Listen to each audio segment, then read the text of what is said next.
أعوذ بالله السميع العليم من الشيطان اللعين الرجيم.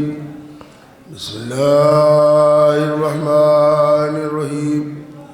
الحمد لله رب العالمين، والصلاة والسلام على أشرف الأنبياء والمرسلين سيدنا ونبينا وشفينا ومولانا بالقاسم محمد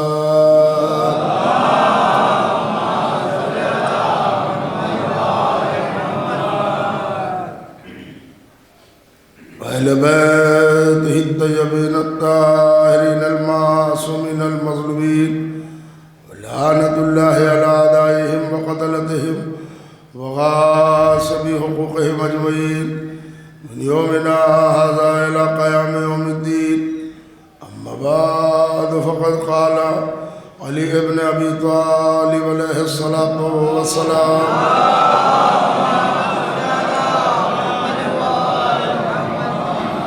الحکمت ضالت المومنین. صلوات پڑھ دے محمد.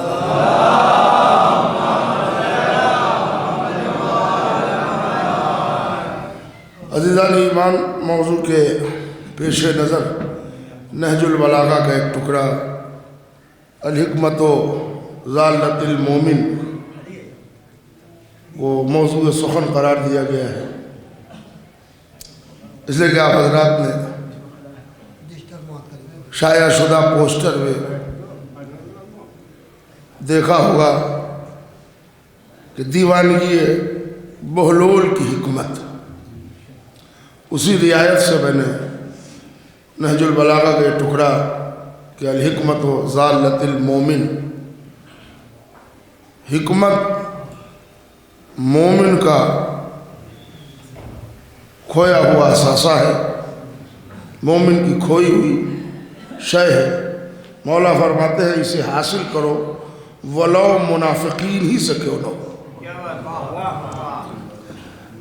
آپ آگے تشریف لے آئیے، یہ جگہ ہے یہاں آگے جائیں. اطہر اجاز صاحب آگے تشریف محمد والے محمد صلوات.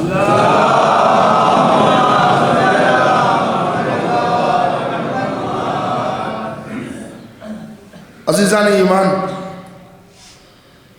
موسم اور حالات نے تھوڑا سا تبدیلی پیدا کی اور مقام مجلس میں تبدیلی کرنا پڑی، لیکن نیت، ارادے اور عقیدے میں کوئی تبدیلی نہیں. وہ انشاءاللہ جیسے پختہ تھے وہ پختہ ہیں اور انشاءاللہ پختہ رہیں گے. البتہ تھوڑا سا شکوہ ہے وہ مومنات سے کہ جن کو اچھی خاصی اذیت ہو گئی، وہ باقاعدگی سے مجلس سنتی تھی، اور یہ چونکہ مخصوص مجلسوں میں ہے تو اس کا سال بھر انتظار رہتا ہے، تو وہ تھوڑی سی مایوسی مجھے بھی ہے. مگر کیا کیا جائے کہ جی میں آتا ہے لگا دوں آگ کوہ طور پر، پھر خیال آتا کہ موسیٰ بے وطن ہو جائے. مجبوری ہے انسان کی، حالات ایسے ہیں.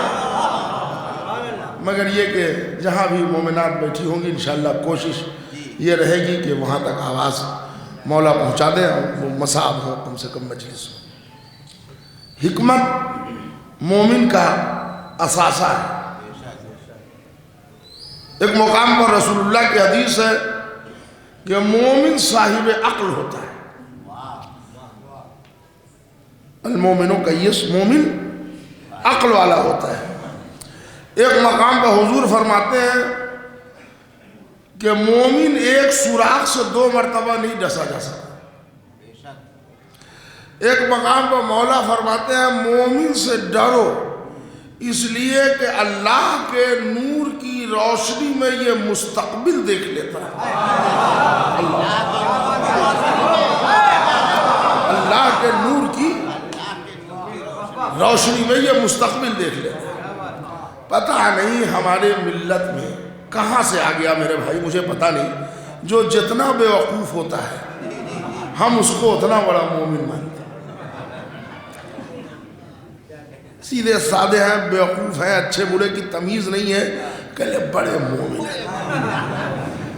کون سی لغت ہے، کون سی ڈکشنری ہے، ہمیں نہیں کہ بیوقوف مومن سپر انٹیلیجنٹ ہوتا ہے، ذہین، زیرک، عقل مند۔ اور دشمنان اہل بیت کی پہلی پہچان یہ ہے کہ وہ دشمن اہل بیت بعد میں ہوتا ہے، دشمن عقل پہلے ہوتا ہے۔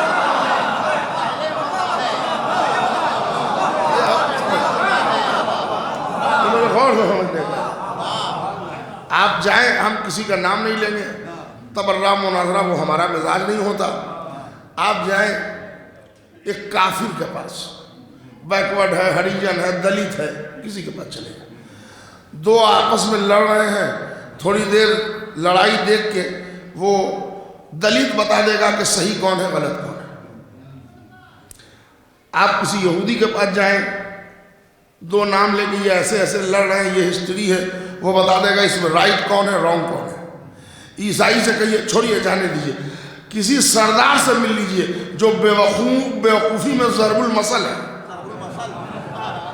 تھوڑی دیر میں بتا دیں گے۔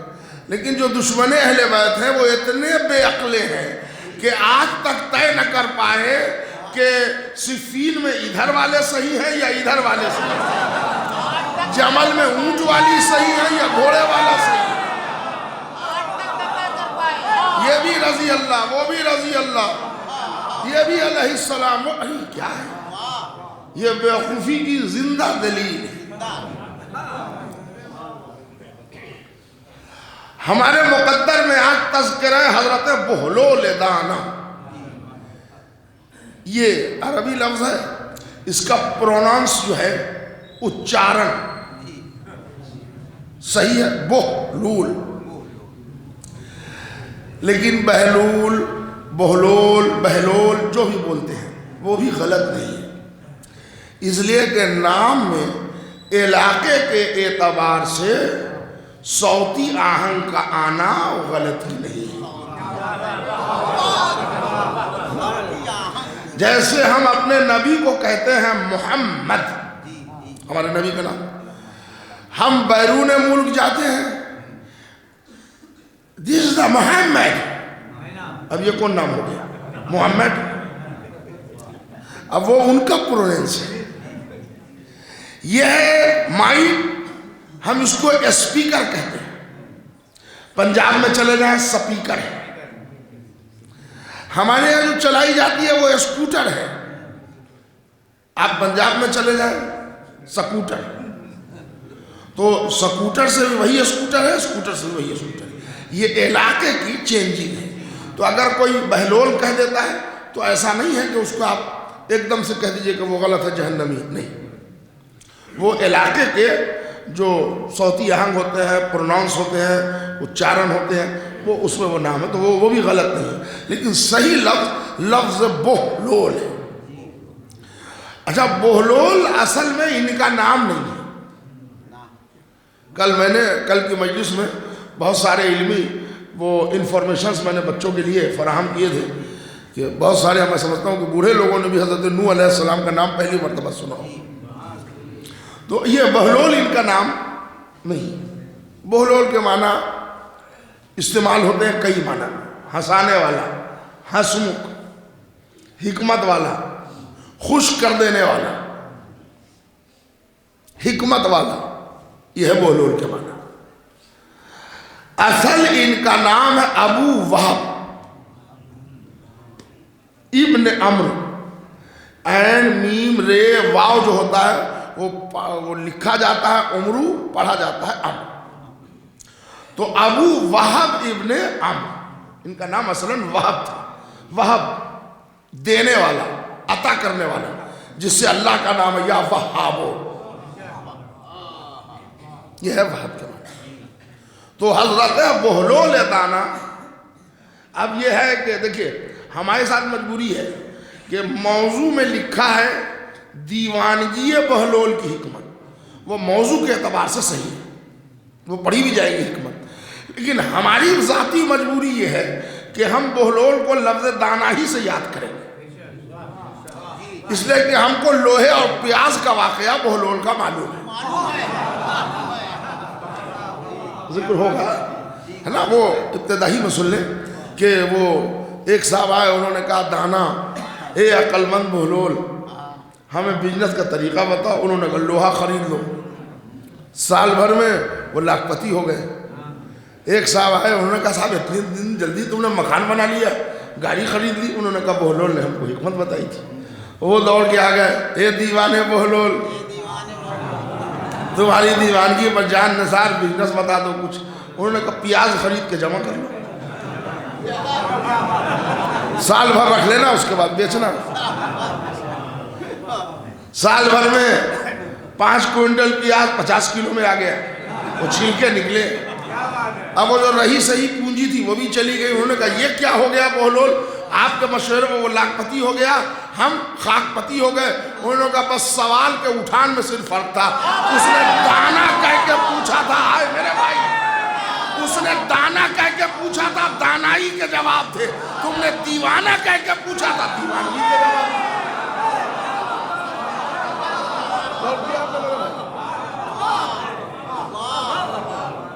صلوات بھیج دیں محمد اور آل محمد.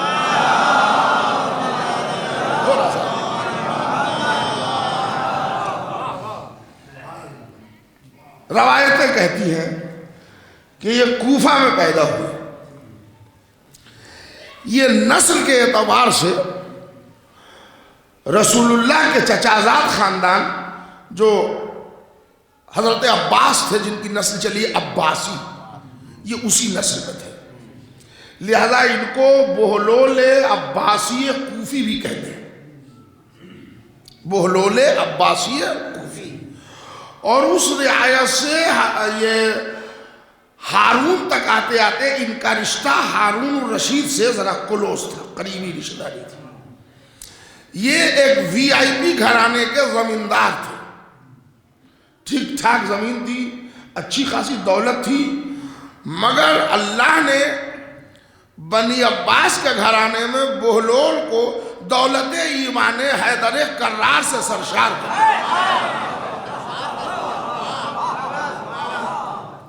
تو جادو تو وہی ہوتا ہے جو سر چڑھ کے بولے. بنی عباسی مگر ولایت علی کوٹ کوٹ کے. وہ تذکرہ آئے گا، مگر ابتدا میں یہ ادھر سے ادھر سے جو پیسے دیوانگی کے دور میں پیسے جمع کرتے تھے، چوراہے پر بیٹھ جاتے تھے. دیکھیے پروپیگنڈے کا ایک طریقہ بتایا. کھجور، اب جیسے آج کی زبان میں ٹافیاں، بچوں کو ٹافیوں سے بڑی پیار ہوتی ہے. وہ بچوں کو بلایا، انہوں نے کہا بیٹا ٹافی لوگے؟ کہاں ہم لیں گے. کہ ایک مرتبہ یا علی کہہ دو، یہ ایک لے لو. 2 کھجور لینا، 2 مرتبہ یا علی کہو. پورے بغداد میں صبح سے شام تک علی علی علی علی علی کرانے والا بہلول تھا. کہتے ہیں بہلول کی جھولی دنیا تو خالی ہو گئی، مگر بغداد کی ہر گلی کوچے سے علی علی علی علی کی صدائیں. دیوانگی کا یہ فائدہ ہوا. دیکھیے ایک صلوات پڑھتا محمد.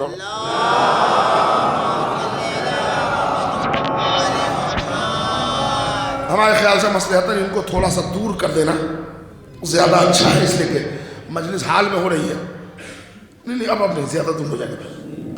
شکریہ. اس لیے کہ وہ حال میں مجلس ہو رہی ہے تو ذرا وہ دیوار کی جو فریکوینسی ہوتی ہے وہ متاثر کرتی ہے آواز کو. تو مجھے تو کوئی زحمت نہیں ہوگی، لیکن آپ حضرات کو آواز ٹکرا کے جو آئے گی تو کان کو اذیت ہوگی. اور اگر باہر مومنات سن رہی ہیں، یہاں ساؤنڈ کم کر دیا جائے آپ کے سہولت کے لیے، تو لیڈیز فرسٹ جس زمانے میں ہو وہاں خالی فیسلٹی مردوں کو نہیں دی جا سکتی. بہت بڑے عالم تھے، زمیندار بھی تھے، پیسے والے بھی تھے، بڑا اونچا مکان بھی تھا، مگر عالم تھے. اور عالم میں اب دیوانگی میں جس نے وہ علم کا اثاثہ چھوڑا، جب ظاہری طور پر عالم رہا ہوگا تو کتنا بڑا عالم رہا ہوگا. دربار نے ان کو ہائر کر لیا تھا. منصور دوانیقی کے دور میں تو یہ ذرا الگ الگ تھے، مگر چھٹے امام سے یہ وابستہ تھے. بہت پڑھا ہے انہوں نے ہمارے چھٹے امام سے بولو. لیکن ہارون تک آتے آتے 3 محب اہل بیت تھے جو ایک دم جوائن تھے 1 سے 2. وہ ان کے دربار میں رہنے لگے. کرسی قضاوت پر ان لوگوں کو بٹھایا گیا جس میں بہلول یعنی ابو وہب ابن عمر چیف جسٹس کی کرسی پر بیٹھتے تھے. قاضی القضات اس پر بیٹھتے تھے. اتنا اونچا مقام تھا ان کا. لیکن ایک موقع ایسا آیا کہ 7ویں امام امام موسی کاظم علیہ السلام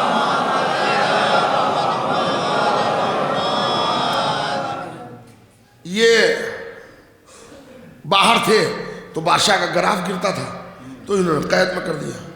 تو یہ سمجھے کہ قید میں ہے تو ان کا پیغام قید ہی میں لہرے لے گا, دفن ہو جائے گا, ہم یہاں کھلی چھوٹ کریں گے. لیکن ان کو معلوم نہیں ہے کہ سچائیاں دیوار سے نہیں رکا کرتی. حدود قید خانہ کو توڑ کے فضائل موسی کاظم علیہ السلام باہر نکلنے لگے.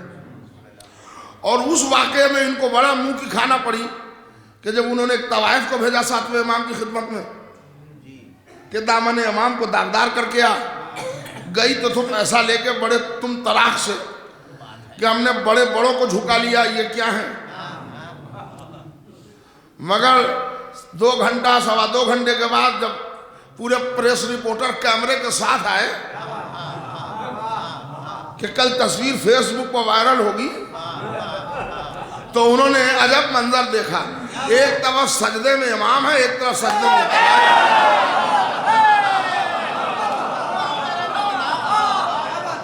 اچھا مجلس آگے بڑھے گی لیکن ایک جملہ یہاں پر آپ کے نوجوان بھائیوں کے لیے کہتا ہوں.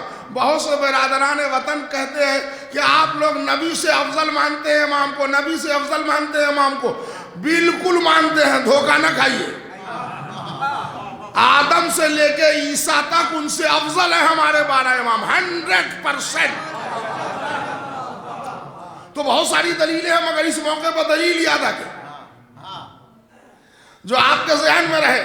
نبی اور رسول میں ایک نام ہے یوسف کا. پہچانو نبی میں اور امام میں کیا فرق ہے. یوسف کو زلیخا کو راستے پر لانے میں 4.5 برس لگ گئے. یوسف کو زلیخا کو راہ راست پر لانے میں 4.5 برس لگے. 7ویں امام کو ایک طوائف کو راستے پر لانے میں 4 سیکنڈ نہیں لگے. یہی فرق ہے نبوت میں, یہی فرق ہے امامت. جو لوگ فرق پوچھتے ہیں ان کے لیے اب یہ طوائف والا معاملہ ہے نا وہ الٹا گیئر ہو گیا. تو کہنے لگے ہم نے سوچا تھا کچھ ہو کچھ کیا الٹا ہو گیا. تو انہوں نے کہا اب ان کا زندہ ہی رہنا اچھا نہیں, قتل کر دو. تو قتل کے لیے کوئی جواز نکالیں گے نا, بینر لگائیں گے, ہوڈنگ لگائیں گے, ہائی کورٹ کے کہنے پر بھی نہ ہٹائیں گے. تو یہ سب تو ہوتا رہتا ہے ہر زمانے میں. دنیا میں معاویہ مر گیا ہے, اس کا کردار یوگی کی صورت میں زندہ ہے اب بھی. تو وہ چل رہا تھا سلسلہ. انہوں نے کہا کہ وہ علماء فتویٰ دیں کہ ان کا قتل جائز ہے. اب علماء میں VIP یہی تینوں تھے. پہلا دستخط بہلول کو کرنا تھا. اب جب یہ پرپوزل آیا تو ان لوگوں نے کہا کہ ٹھیک ہے اس پر تو اب اتنا جلدی تو نہیں ہوگا, اس پر مشورہ ہوگا, تفتیش ہوگی, دیکھا جائے گا, ابھی میٹنگ چلے گی. اب ان تینوں نے آپس میں مشورہ کیا کہ امام سے ملے. امام سے ملے کیسے, مخبری ہو جائے گی. تو انہوں نے کہا بھاگ چلے. انہوں نے کہا مصیبت میں امام کو چھوڑ کے بھاگنا بھی ایمان نہیں ہے. بڑی مجبوری ہو گئی. ان لوگوں نے اپنے پورے روداد خط میں لکھے, ایک ٹھکڑے کے اوپر دھاگے سے باندھ کے وہ تحریر پھینکی. اور ان کو معلوم تھا کہ اتنی دیر میں دروازہ کھلتا ہے اور امام ذرا سا باہر آتے ہیں. پھینکا. امام نے وہ اٹھایا, پڑھ لیا کہ مولا اب تو آپ کے قتل کا فلسفہ ہم سے فتویٰ مانگا جا رہا ہے, اب آپ حکم دیجئے. اس لیے کہ آپ امام زمانہ, اب ہم کیا کریں. امام کے پاس قید خانے میں نہ کاغذ نہ قلم کچھ دستیاب نہیں، تو جس ٹھکرے میں انہوں نے باندھ کے بھیجا تھا خط، اسی ٹھکرے کے پچھلے حصے پر امام نے ایک کنکری اٹھا کر لفظ جیم، عربی اردو میں لفظ جیم بتایا، وہ لکھ کر امام نے واپس پھینک دیا۔ اب وہ جو ان لوگوں نے اٹھایا تو تینوں نے پڑھا، امام نے جیم لکھا ہے، انہوں نے کہا امام نے جیم لکھا ہے، جیم سے مراد اب لوگوں نے نکالا۔ دیکھیں اجتہادی فرق اسی کو کہتے ہیں۔ کچھ لوگ کہتے ہیں کہ ایک مجتہد چاند کے لیے وہ کہتا ہے، ایک مجتہد وہ، آپ کی عقل چیز کم ہے تو ذرا سیکھی عقل والوں کے ساتھ بیٹھ کے۔ تحقیق کسی کے مزاج کی تابع نہیں ہے، اس کے علم کی پیداوار ہوتی ہے۔ ایک بہت بڑے عالم تھے، انہوں نے کہا امام نے یہ جیم سے مراد ہم کو دیا ہے جلا وطن، ہم وطن چھوڑ دیں۔ دوسرے انہوں نے اجتہاد کیا، نہیں اس جیم سے مراد ہے مقام جبل، جبل کہتے ہیں پہاڑ کو، تو ہم پہاڑ پر چلے جائیں گے۔ وہ پہاڑ پر چلے گئے۔ بولول نے 2-3 مرتبہ لفظ جیم کو پڑھ کے انہوں نے کہا کہ شہر چھوڑ کے چلے جائیں، پہاڑ میں چلے جائیں، وہاں چلے جائیں، کیوں نہ ہو کہ امام نے ہم کو لفظ جنون کا حکم دیا ہو۔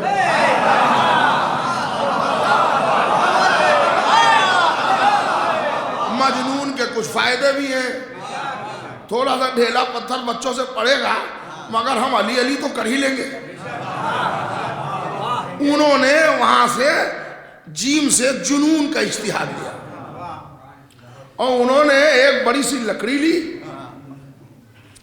عمدہ جو لباس پہنے تھے ان کو اتارا، پھٹے پرانے کپڑے پہنے، ایک بڑی سی لکڑی لی، سامنے وہ لال اور ہرے کپڑے کا ایک گدا بنا لیا، اس کو باندھ دیا منہ پر، دونوں پاؤں کے بیچ میں رکھا، گھوڑا لو، گھوڑا پر چڑھو، گھوڑا پر چل میرے گھوڑے، چل میرے گھوڑے، ہو گیا اعلان، ہو گیا اچھا خاصا عالم دیوانہ ہو گیا۔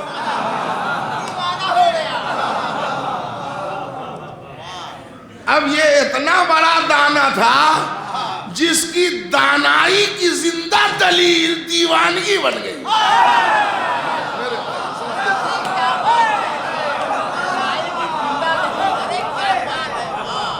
اچھا ایک بات سن لیں، ایک بات بچے نہ سمجھیں گے بزرگ سمجھ لیں گے۔ ہر گورنمنٹ منمانی کب کرتی ہے؟ جب اس کا وپکش کمزور ہو، اور گورنمنٹ ڈرتی کب ہے؟ جب اس کا وپکش شکتی شالی ہو، مضبوط ہو، اپوزیشن مضبوط ہو۔ آج جو آپ کو یہ دن دیکھنا پڑ رہا ہے، اس میں ایک ون آف دا کاؤز یہ بھی ہے کہ وپکش ہے ہی نہیں، وپکش کو وہ سیٹ ہی نہیں آیا جو 103 ہونا چاہیے تھا، مثلا 99 پر رک گئے، جو بھی ہوا وپکش نہیں ہے، لہذا لوک سبھا سے بھی پاریت ہو جا رہا ہے، راج سبھا سے بھی پاریت ہو جا رہا ہے، لیجسلیٹو دونوں بورڈ سے کام چل جا رہا ہے۔ یہ کمزوری ہے چونکہ وپکش نہیں ہے، اپوزیشن سے گورنمنٹ ڈرتی ہے۔ بنی امیہ، جملے آپ کے حوالے، بنی امیہ اور بنی عباس کے دور میں جو دشمنان اہل بیت نے اہل بیت کے ساتھ کانسپریسی اور دشمنی کے جال بچھائے تھے، ان کو بڑی موقع مل گیا، اس لیے کہ کوئی وپکش نہیں تھا۔ بہلول نے اپنی دانائی کو دیوانگی میں بدل کے کھلا اپوزیشن بنا دیا عہد ہارون میں۔ یہ بہلول کی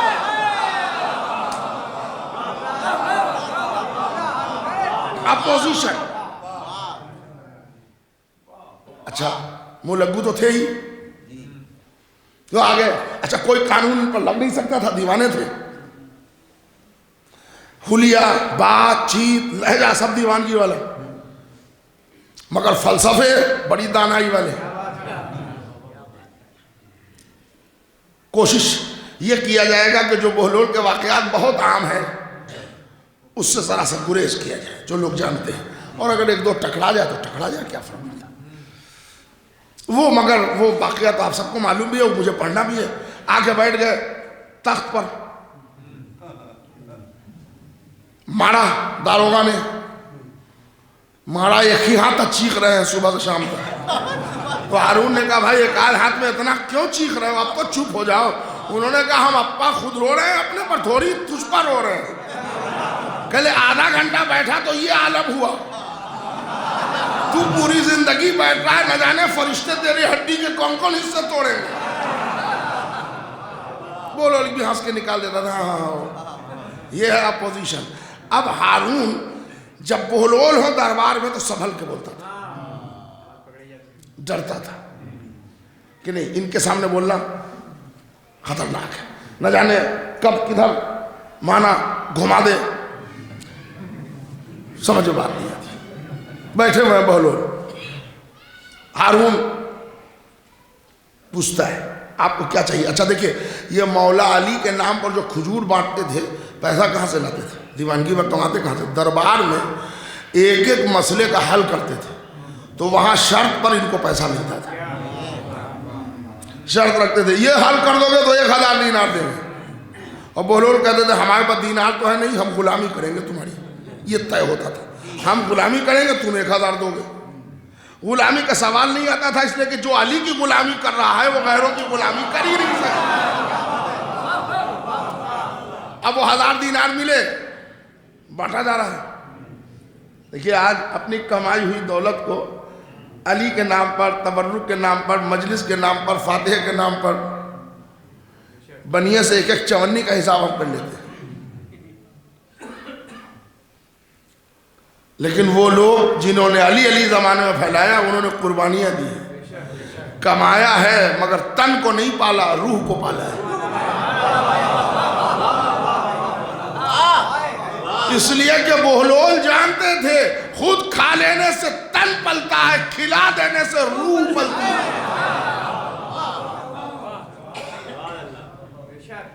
ایک بڑا ٹیپیکل کیس آیا. اب وہ ٹیپیکل کیس کیا تھا؟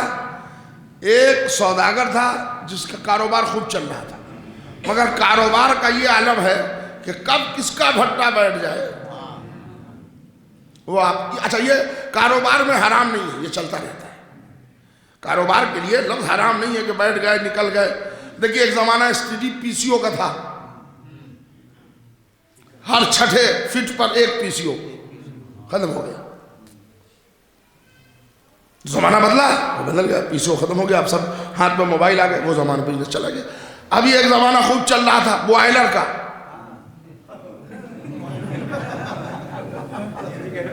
ہر آدمی مرغی فارم کھول رہے ہیں. اب وہی مرغیاں نہ بھننے کے لائق نہیں، نہ بھنانے کے لائق نہیں. تو ہمیشہ بزنس کا یہ ہے اتار چڑھاؤ. وہ سوداگر ذرا کمزور پڑ گیا بزنس کے معاملات میں. اچھا دیکھیے میں نے گھڑی نہیں دیکھی، میں ممبر پر کتنے بجے آیا تھا میں بھول گیا تھا، اس لیے کہ آیا 9 بجے آیا تھا. جی تو اصل میں آیا اور آتے ہی پھر ممبر پر جانا پڑ گیا. وہ سوداگر ذرا مالی طور پر جی ایس ٹی کی مار کھا کے اس کا بزنس ڈسٹرب ہو گیا. اس کو اپنا مال چھوڑانے کے لیے پورٹ سے، بندرگاہ سے 50,000 دینار کی ضرورت تھی. تو وہ بغداد میں اور مدینے میں اور مکے میں ہر جگہ یہودی لوگ اپنے سود کا لین دین کا کاروبار چلاتے تھے. وہاں بغداد میں ایک یہودی تھا جو رہن دیتا تھا پیسے ضمانت پر. مکان گروی رکھ دو، گھر رکھ دو، وہ رکھ دو، دکان رکھ دو، دے دیتے. وہ آئے 1,000. انہوں نے کہا ہم آپ مکان اور دکان تم لے لو، ہم کو 50,000 دے دو. وہ جلتا تھا، ان سے حاسد تھا.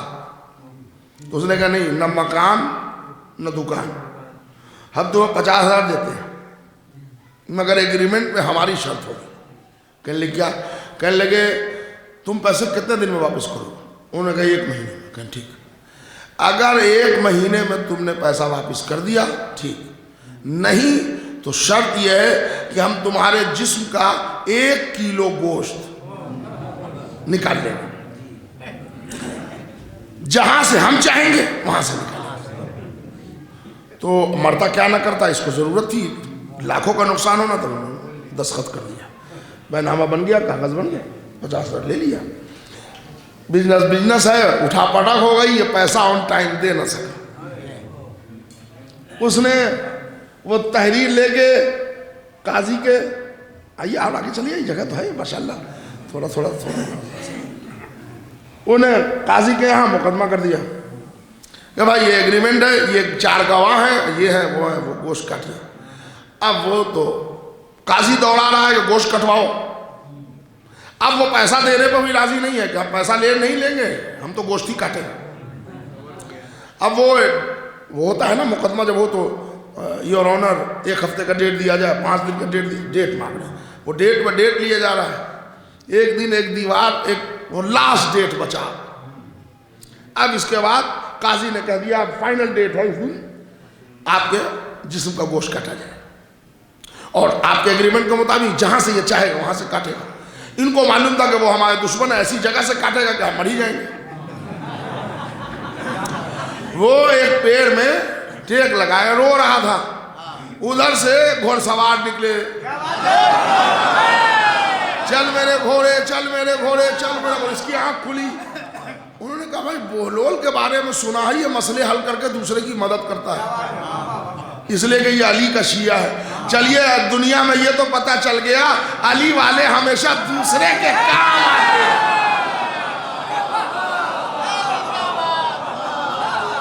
علی والے دوسرے کے کام آتے ہیں.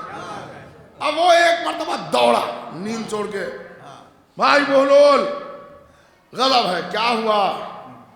کہنے لگے ایسا ہے, ایک سے گوشت. کوئی بات نہیں ہے, کل کتنے بجے ہے؟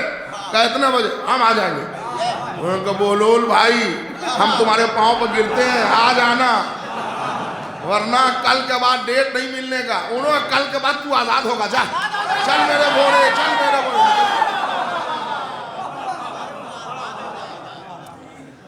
اب یہ یہودی بھی آ گیا, سوداگر بھی آ گیا, قاضی بھی ہے, بہلول گئے.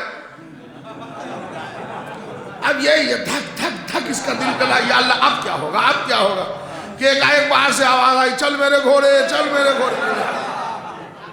آ گئے. بہلول نے اس ڈنڈے کو دیوا, کہنے ڈنڈا, کہنے لگے گھوڑا میرا تھک گیا ہے, تھوڑا آرام کر. آ گئے. ہاں کیا بات ہے؟ کہا ایسے ایسے. قاضی اجازت ہے کہ میں اس کا کیس پلیٹ کروں؟ ہاں اجازت ہے. کہاں ہے کاغذ جو اس نے لکھ کے دیا ہے؟ یہ ہاں اتنے تاریخ دو, پیسہ نہیں دے گا تو اس کے جسم کا 1 سیر گوشت کاٹا جائے گا, جہاں سے یہودی چاہے گا کاٹ لے گا. انہوں نے کہا ٹھیک ہے. تم نے لکھا تھا؟ ہاں لکھا تھا. گواہی؟ ہاں پرفیکٹ. انہوں نے کہا چلیے چاقو دیجئے, کاٹو گوشت. لیکن 2 باتیں یاد رہے, اس میں لکھا ہے 1 کلو گوشت, 1 گرام بھی نہ زیادہ ہو نہ کم.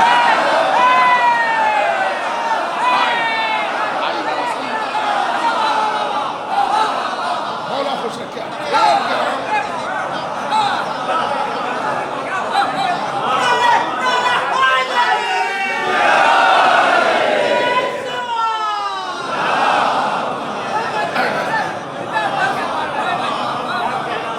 کہلے گا دوسری شرط اس میں لکھا ہے گوشت کاٹنا, 1 بوند بھی خون نہیں گرنا چاہیے. خون گرا تو یہودی کے گردن مار دی جائے گی. قاضی نے منہ پر رومال رکھ کے ہنسنا شروع. بھائی یہودی کتنا سیر گوشت چاہیے؟ کہلے گا اگر پیسہ دلوا دیجئے تو یہی کافی. یہ ہوتا ہے علی کا چاہنے والا.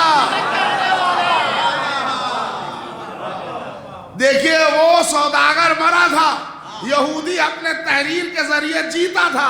یہ دیوانگی کی ایک حکمت تھی جس نے ایک مرد کی جان بچا دی.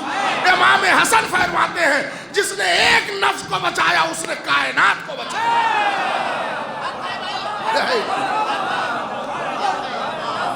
یہ بولو اپنی. اب وہ یہ بھیس تھا. اچھا کبھی کبھی ایسا نہیں ہے کہ خالی دیوانگی ہی کی باتیں کرتے تھے اور اس میں دانا ہی نکالتے تھے, نہیں, کبھی کبھی بڑی ادبی بات بھی کرتے تھے. بغداد میں بڑی بلند و بالا شخصیت گزرے ہیں, حضرت جنید بغدادی رحمت اللہ علیہ. بڑی ریسیں ہوں یا چھوٹی ریسیں ہوں, رحمت اللہ علیہ. ان کو بہلول کے بارے میں معلوم تھا. انہوں نے کہا ہم ذرا ان سے کچھ سیکھیں گے. ان کے شاگردوں نے کہا آپ کے جیسا پڑھا لکھا یہ بہلول کے جیسے دیوانے سے کیا سیکھے گا؟ انہوں نے کہا تم کو نہیں معلوم. خیر بہرحال قصہ طویل ہے. ان کو پکڑ لیا بہلول کو. بہلول ایک جگہ پیڑ کے پاس بیٹھے ہوئے کنکڑی سے کھیل رہے تھے. انہوں نے کہا بھائی بہلول میں ذرا آپ سے کچھ دانائی سیکھنا چاہتا ہوں. اچھا آپ دانائی سیکھیں گے ہم سے؟ ہاں. یہ بتائیے آپ کہ آپ کو بات کرنے کا طریقہ معلوم ہے؟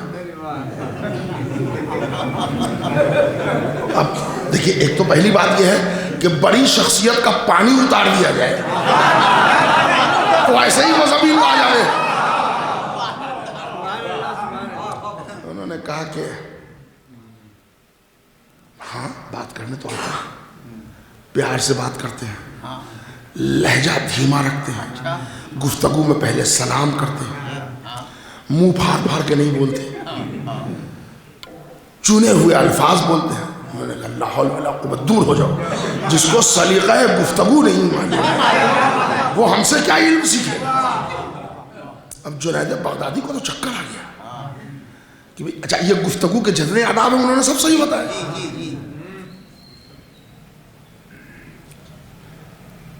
زبان باہر نکال کے نہ بولو, دانت پیس کے نہ بولو, یہ جو گفتگو کے آداب ہیں سب آپ مجھ سے بہتر جانتے ہیں. سب جنید بغدادی نے غلط نہیں بتایا, صحیح بتایا. وہاں بولول ڈانٹ کے اٹھ گئے چلے گئے, یا پھر پیچھے پیچھے بولول پھر بھی کچھ سکھا دیجئے. انہوں نے کہا اچھا یہ بتاؤ کھانا آتا ہے؟ کہہ لے ہاں. کیسے کھاتے ہیں؟ کہا پہلے ہاتھ دھوتے ہیں. وہ تو کورونا وائرس میں سب دھوئے گا. پہلے ہاتھ دھوتے ہیں, لقمہ چھوٹا توڑتے ہیں, بسم اللہ کہتے ہیں, خوب چباتے ہیں. کھانے کے درمیان دوسرے کے نوالے کو نہیں دیکھتے, اور کھانے کے درمیان ایسے کرتے ہیں وہ کرتے ہیں, باتیں نہیں کرتے فلاں نہیں. اللہ حول ولا قوت. تجھے کھانے کا بھی سلیقہ نہیں معلوم, علم سیکھنے آ گیا. پھر وہ ہے سونے کا سلیقہ جانتا ہے؟ انہوں نے کہا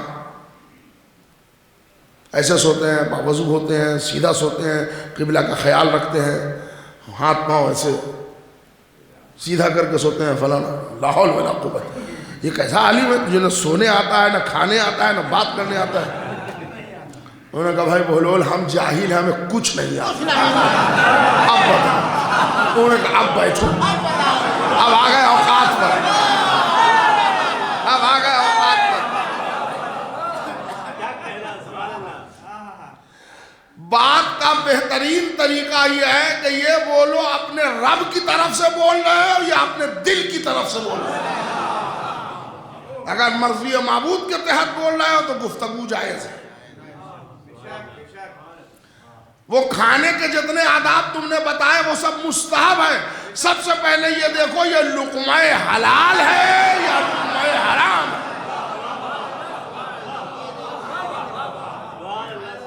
اور سونے کے جتنے آداب بتائے وہ سب مستحبات میں ہے.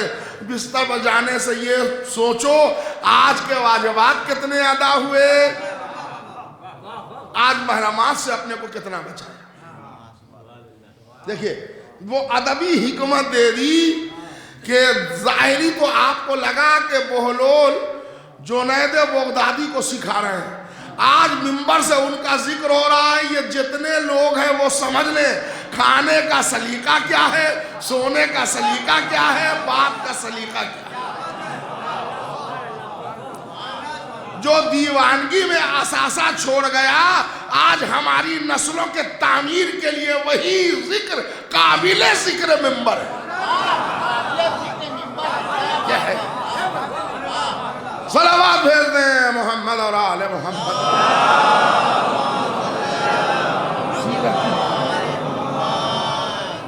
زیرکی اور ذہانت بہلول کی بڑی عظیم تھی.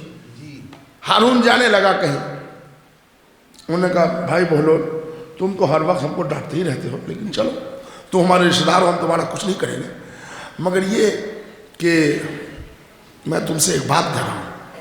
ہاں آج جو تم نے ایک مسئلے کا حل کیا, تو مسئلہ بتاؤں گا, جو تم نے حل کیا ہے میں خوش ہوں. مجھ سے جو انعام مانگو گے منہ مانگا دوں گا. حکمت دیکھیے آپ, کہہ رہے ہیں نا دیوانے، حکمت دیکھیا. انہوں نے کہا ہارون کیا کہا تم نے؟ کہا جو مانگو گے انعام میں دوں گا. کہہ لیا ٹھیک ہے. بیت المال کا منہ کھول دوں گا، نہیں نہیں وہ سو بند رہنے دے. ایک چیز مانگتا ہوں. کیا؟ کہ ان مکھیوں سے کہہ دے بہت تنگ کرتی، ان کو منع کرتے بس. ہارون نیچے سے اوپر تک اپنے کو دیکھنے لگا، کہنے لگا بولول اب ایسی بات تم کر رہے ہو، یہ مکھیوں پر ہمارا کہنے کس بات کا خلیفہ ہے؟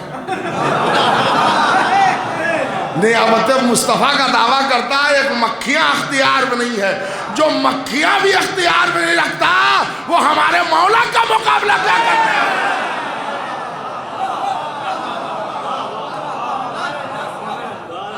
ہمارا تو مولا وہ ہے کہ اگر شیر کو قالین پہ کہہ دے اٹھ جا تو اٹھ جائے، درخت کو بلائے تو وہ آ جائے. ہارون تو اہل بیت، نہیں ہم اہل بیت کا مقابلہ کہاں کرتے ہیں. وہ گھمانے لگا بات کو، اب اس لیے کہ معاملہ ہی خراب ہو جائے گا. ایک دن بہلول قبرستان، اچھا بہلول کے واقعات جو آپ پڑھیے گا، عابدہ نرجس نے پوری کتاب لکھی ہے اور بھی کتابیں ہیں، تو اس میں قبرستان سے زیادہ ان کی. اور میں سمجھتا ہوں یہاں کچھ لوگ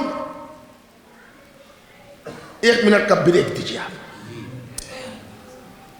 کچھ باتیں ہم اپنے بچوں کے لیے اصلاحی پڑھ دیتے ہیں، اس لیے کہ ہم اب جوانی اور نوجوانی کی عمر میں نہیں ہیں. ہم 50s پار کر چکے ہیں، تقریباً 30 سال تو جلال پور آتے ہو گئے. تو اب ہم اس سن میں ہیں کہ نصیحت نہیں تو وصیت تو کر ہی سکتے ہیں.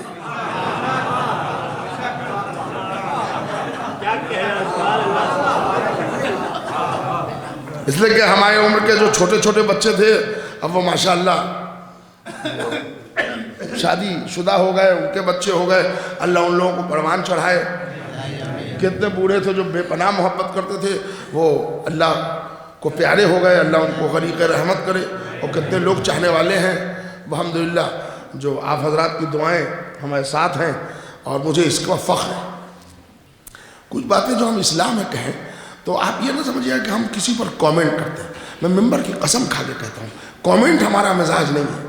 لیکن آپ یہ بتائیے کہ بڑھاپے تک اگر اصلاح نہ ہو تو کیا فائدہ ہے اتنی مجلسیں سننے کا؟ کیا فائدہ؟ مجلسیں سن رہے ہیں، تکبیر الرحم کہنے کا سلیقہ نہیں معلوم. تو اگر 2-5 منٹ آج دن میں بھی میں نے مجلس پڑھی، اس میں بھی میں نے ذرا سا وہ باتیں کچھ بچوں کے لیے وہ خیرات اور صدقات پر میں نے وہ بات نکالی. تو اگر میں کوئی نوجوان کے لیے نصیحت آمیز اور وہ کہہ دوں تو یہ نہ سمجھے کہ ہم کسی کو ٹارگٹ کرتے ہیں. میں مولا میرا گواہ ہے، ہم کسی کو ٹارگٹ نہیں کرتے. ہاں البتہ یہ کہ آپ پر جا کے فٹ ہو جائے تو اندر جا کے سوچئے کہ آخر کیا کمی ہے کہ معاملہ ہم ہی پہ فٹ ہو گیا.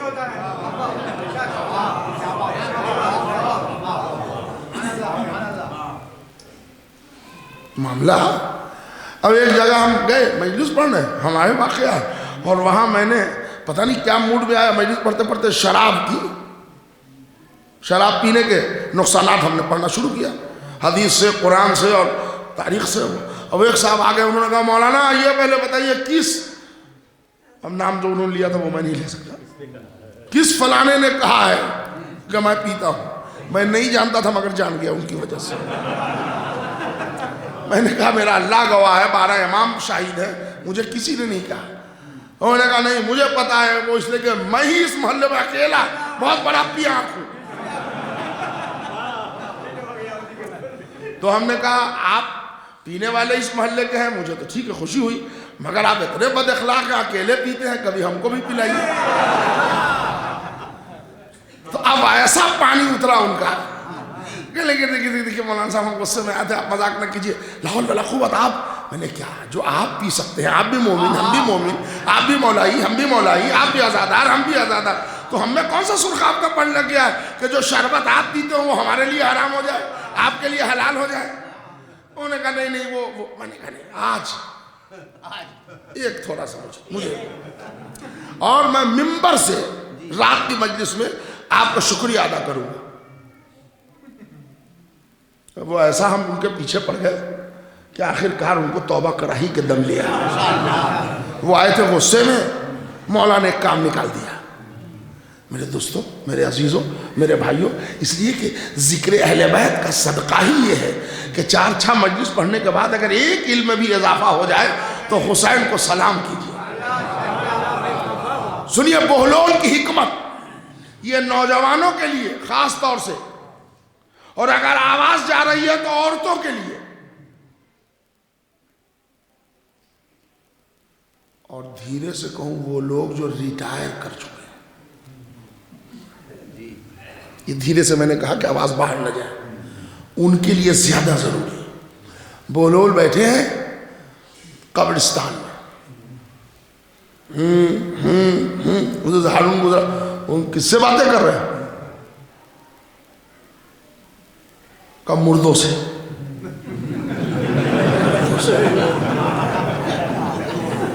بڑا دل لگتا ہے تمہارا قبرستان ہے. انہوں نے کہا دل لگتا ہے تبھی تو بیٹھتے ہیں. تو ہارون نے کہا اچھا بہلول یہ بتاؤ, سچ بولنا جھوٹ نہ بولنا. ہاں بولو. یہ بتاؤ قبرستان میں کوئی زندہ بھاگتا ہے دیکھ دیکھ کے؟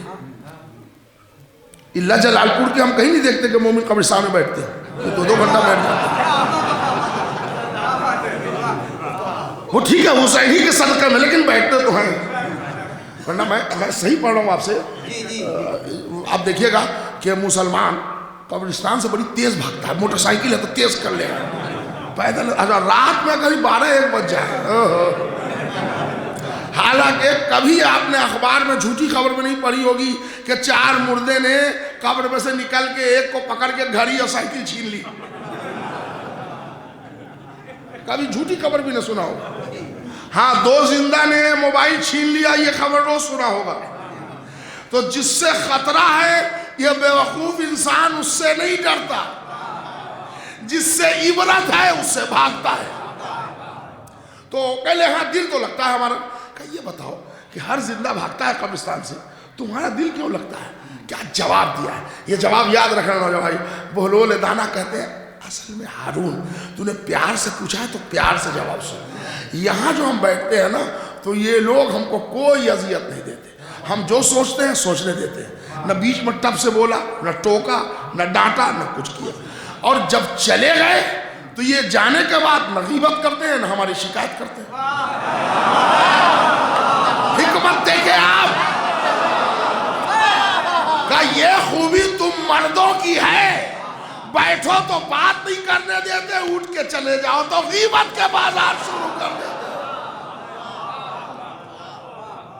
یہ حکمت ہے بہلول کی. مطلب سمجھ گئے؟ نہیں, مجھے تو وہ حلق میں انگلی ڈال کے کہنا پڑے گا. بہلول نے پیغام امت کو یہ دیا کہ جو کسی کے پیچھے شکایت کرے وہ قبرستان کے مردوں سے بھی بدتر ہے.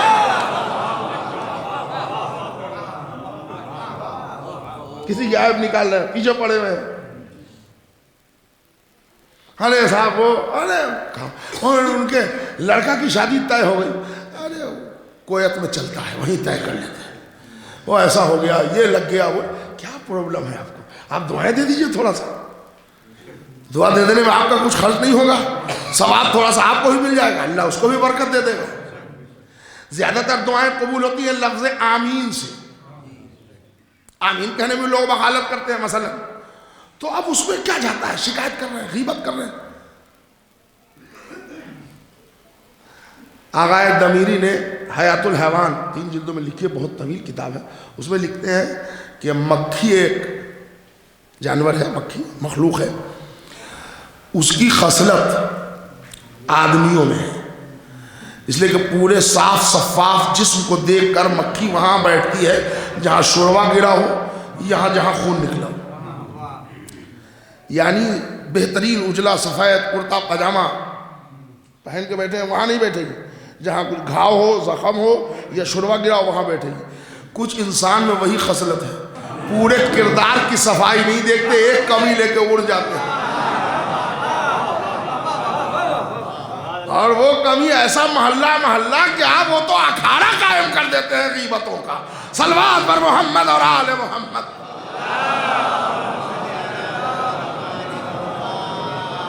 پھر ایک دن بہلول کی ملاقات ہو گئی قبرستانی میں، کہہ لیجئے پھر قبرستان میں، آج جو دیکھا تو عجب بات ہے، ایک سونے کا سکہ ہاتھ میں ہے، ایک روٹی کا ٹکڑا ہاتھ میں ہے، اور 2 کھوپڑی سامنے ہے، جمجواں کنکال۔ تو ہارون آ گیا، آج ہارون کا مزہ آ گیا، اس اتر گیا سواری سے۔ انہوں نے کہا بولول یہ مردوں کی کھوپڑی کے ساتھ کھیل ہے؟ انہوں نے کہا نہیں، میں پہچان رہا ہوں کہ اس میں میرا باپ کون ہے، تیرا باپ کون ہے۔ حکمت دیکھے، حکمت۔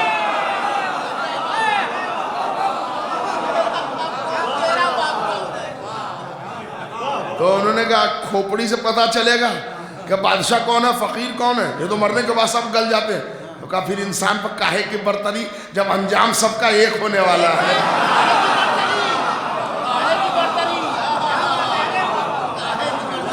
بولول زبان سنبھال کے بولو، سب کچھ ہے مگر ہم خلیفہ ہیں۔ انہوں نے کہا وہی تو ہم چیک کر رہے ہیں، کیا مطلب؟ کہ یہ روٹی لے، کھاؤ کھاؤ، یہ سونا لو، اگر بادشاہ ہوتا تو سونا کھائے گا، غریب ہوگا تو روٹی کھائے گا، یہ نہ روٹی کھانے کا نہ سونا کھانے کا۔ ہارون مڑ گیا، انہوں نے کہا بو لگانا ٹھیک نہیں ہے، یہ آگے ہماری خلافت۔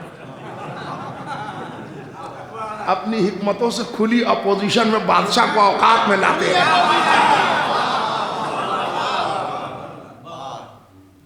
اچھا یہ نہیں کہ خالی یہ فقہ بھی جانتے تھے، فقہ مسئلہ دیکھیے اسلام میں فقہ جو ہے دشوار ہے، آسان نہیں ہے فقہ، فقہ سب کے بس کی بات نہیں ہے، بہت مشکل ترین چیز ہے فقہ۔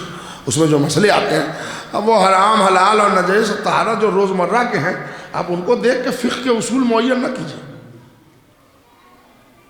وہ بادشاہ کے دربار میں ایک مناظرہ چل رہا تھا فقہی، بہت بڑا عالم آیا ہوا تھا، تو جتنے درباری عالم تھے وہ سب عاجز ہو گئے۔ وہ کیا ہوا کہ وہ 2 مٹکا لایا تھا، ایک سرکے کا اور ایک شیرے کا۔ اس نے کہا ہم نے ایک لگن میں سرکہ بھی نکالا، شیرہ بھی نکالا شکنجی بنانے کے لیے،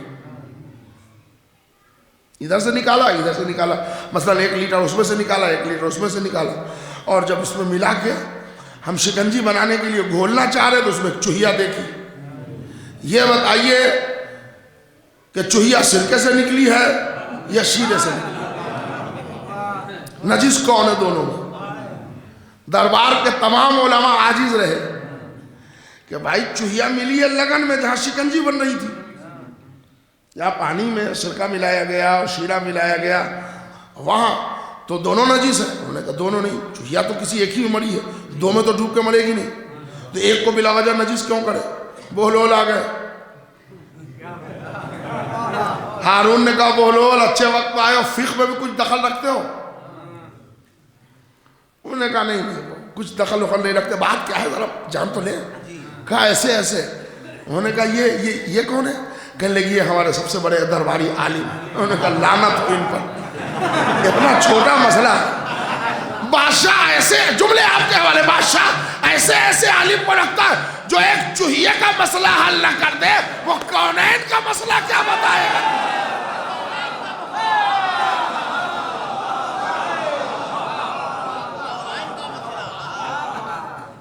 دیکھیں مولا بھی اصول بتاتے تھے، ہے نا؟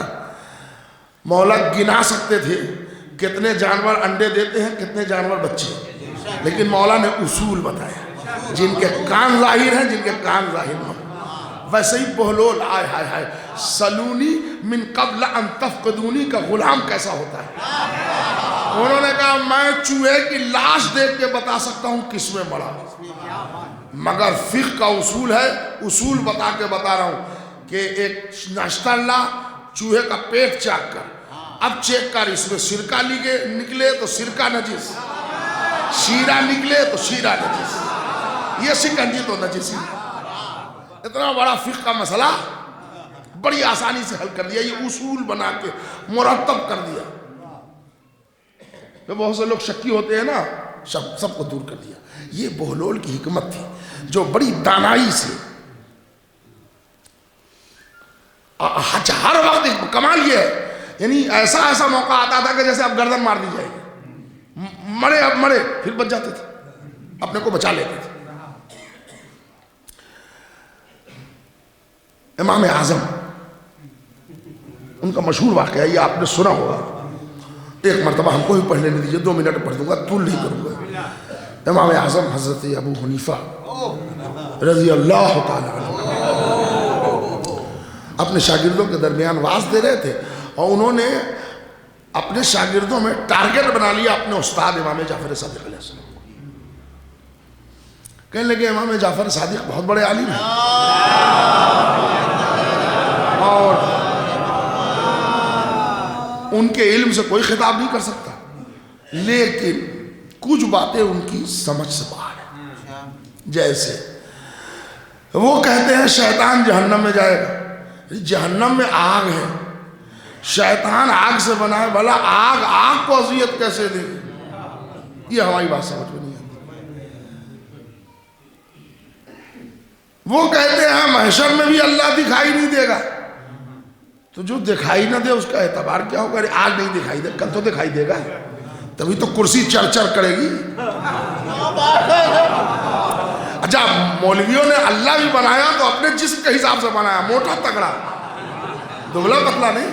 ہاں بتاؤ, جس کو دیکھا ہی نہیں, ٹھیک ہے اللہ ابھی نہیں دکھائی دے رہا, مرنے کے بعد دکھائی دے گا, محشر میں دکھائی دے گا, قیامت میں دکھائی دے گا, کرسی عدل پر دکھائی دے گا, کرسی عرش پر دکھائی دے گا. وہ کہتے ہیں نہیں, دکھائی نہیں دے گا. یہ بات ہماری ان کی سمجھ سے باہر. وہ کہتے ہیں کہ ہر خیر و شر انسان کے نفس کی طرف سے, جبکہ یہ بھی بات سمجھ سے باہر ہے, ہر خیر و شر اللہ کی طرف سے. انسان گناہ بھی کرتا ہے اللہ کی مرضی سے, نیکی بھی کرتا ہے اللہ کی مرضی سے. ہمارے یہاں وہ فلسفہ ہی نہیں, اس لیے کہ شر نفس انسانی کی پیداوار ہے.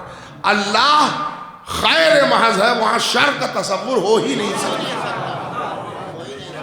بہرحال وہ ہماری مجلس گھوم جائے گی, ادھر گھومے تو آدھا گھنٹہ نکل جائے گا, ہم پھنس جائیں گے, تو ہم ادھر نہیں جائیں گے خیر و شر سمجھانے میں, آپ کو یہی آ جائیں گے پھر. تو انہوں نے کہا, بولول وہاں پر گھوڑا لے کے پہنچ گئے, سن لیا تینوں بات. جب پوری بات ٹک ٹک کر کے تینوں سن لیا تو نیچے ڈھونڈ ڈھانڈ کے سالڈ قسم کا مٹی کا ایک ڈھیلا جو ایک سالڈ اٹھا کے نشانہ لگا کے دے مارا, یوں باپ باپ کی آواز آئی. پھر انہوں نے گھوڑا لگایا, چل میرے گھوڑے, چل میرے گھوڑے. شاگردوں نے دوڑایا. دیکھیے یہ ایک ڈھیلا مار کے کیا کر لیں گے؟ آپ نے دیکھا ایک زمانے میں ٹیپ ریکارڈر کے ساتھ ریڈیو بھی آتا تھا, تو اس کا نام تھا 2 in 1, ہے نا, 2 in 1. بہلول نے زندگی میں پہلی مرتبہ یاد کیا 3 in 1. 3 in.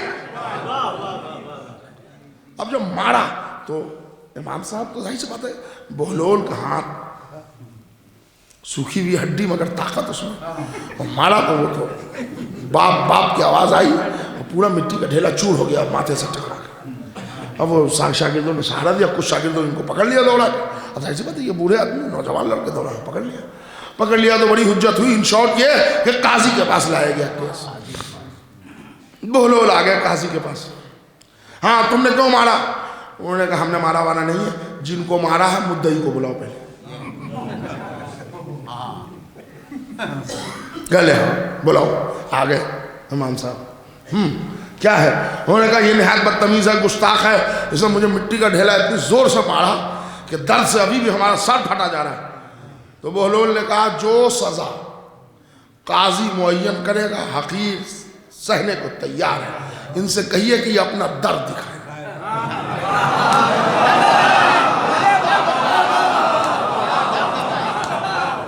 میں کہہ رہا ہوں میں درد کیسے دکھاؤں گا, مجھے اعتبار نہیں ہے.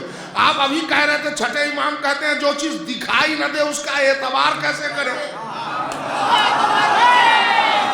ہائے ہائے ہائے ہائے, 3 in 1 جواب.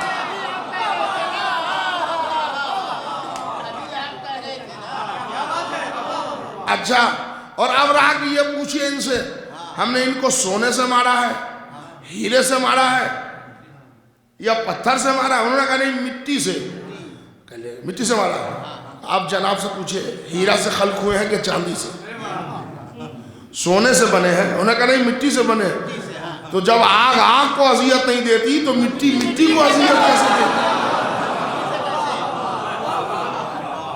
تو امام صاحب تو چپ ہو گئے.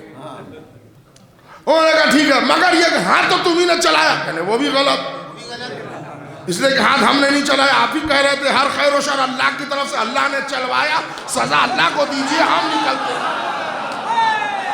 صلوات پر محمد اور آل محمد.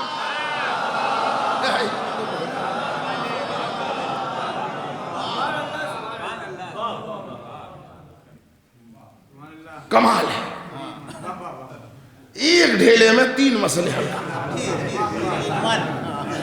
اب اندازہ لگائیں کہ ہمارے امام کی عظمت کیا ہوگی جو دوسرے فقہ کے امام اعظم کو ان کے در کا دیوانہ پڑھاتا ہے.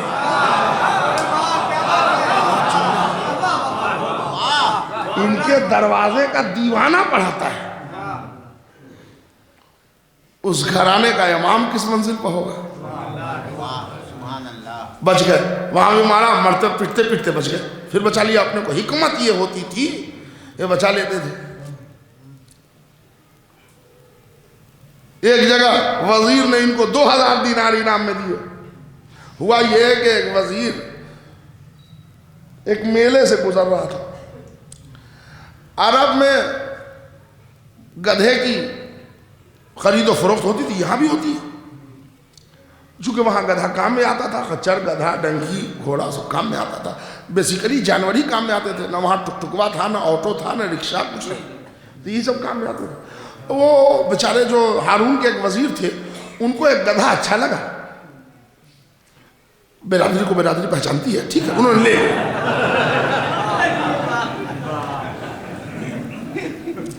وہ گدھا لے کے آ گئے. اور وہ اتنا پیارا گدھا تھا دیکھنے میں کہ وہ دربار میں لے کے آئے. اور انہوں نے کہا بادشاہ ذرا مبارکباد یہ گدھے کے دیدار کیجئے اتنا خوبصورت گدھا ہے اور کان ایسے ہیں. بادشاہ نے دیکھا واقعی گدھا بہت اچھا ہے. ایک وہاں پر دوسرا وزیر تھا اس نے چمچہ گیری میں کہا ہاں ہاں ہاں یہ تو گدھا بالکل پڑھا لکھا لگتا ہے. بس دوسرا والا وزیر ان سے چلتا تھا. انہوں نے کہا بادشاہ سلامت. اب دیکھیے اس نے دیکھیے جھگڑا فساد کیسے لگایا جاتا ہے. انہوں نے کہا کہ بادشاہ سلامت اب آپ کا دربار ہے یا مسخری کا اڈا ہے؟ گدھا کیسے پڑھا لکھا ہوگا یہ آپ کو سب چونا لگا رہے ہیں. اب بادشاہ کو ایکشن لینا ضروری تھا. سمجھ گئے نا. ایک صاحب کے گھر ولادت ہوئی لڑکا پیدا ہوا. محلے کی عورتیں مبارکباد دینے گئیں تو انہوں نے دیکھا اگر ماشاءاللہ فلانے میاں کی زوجہ بڑا اچھا سوٹ پہنے بھی ہو. کہنے لگے کویت سے بھیجا ہے ہمارے شوہر نے. کہنے لگے ہاں ہمارے بیٹے نے بھی ہماری دائی کے لیے بھیجا تھا ایسے ہی. ہو گیا کام ہو گیا بس. اب وہ چائے وائے پانی وانی پی کے یہ تو چلی آئی آگ ادھر لگ گئی. جو انہوں نے دائی کو پہنایا تم نے ہم کو دیا اور بیٹے کی ولادت کا گفٹ دیا اور ایسے ہو جائے تمہارا ستیہ پٹ جائے کیا سے کیا ہو جائے. وہ قیامت اچھا خاصا کاروبار چل رہا تھا بہترین زندگی گزر رہی تھی. ایک بات نے بڑے پیارے لہجے میں میرے دوستو محب اہل بیت حکمت والا ہوتا عقل مند ہوتا ہے. مومنات اور مومن جوان اور بھائیوں کبھی کسی کے بہکاوے میں نہ آئیے.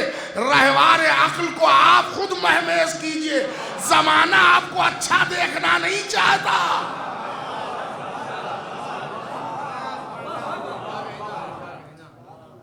چلیے وزیر نے کہہ دیا کہ دربار میں یہ بدتمیزی بتائیے گدھا. انہوں نے کہا تم نے کیوں کہا کہ یہ گدھا پڑھا لکھا ہے؟ تو ان کا حضور چہرہ دیکھ کے کہنے لگا یہ گدھے کو پڑھاؤ تم. اور اگر گدھے نے کتاب نہیں پڑھا تو تمہاری گردن مار دی. ٹائم 10 دن کا 15 ایک مہینے کا ٹائم تھا. جاؤ. گدھا دیا گیا, بیت المال سے پیسہ دیا گیا, کہ ان کو پالو پڑھاؤ, نہیں تو گردن. اچھا گردن تو گاجر مولی کی طرح کٹتی تھی بنو امیہ بنو عباس کے دور میں. اب وہ وزیر گدھا مٹھایا جا رہا, یہ دبلایا جا رہا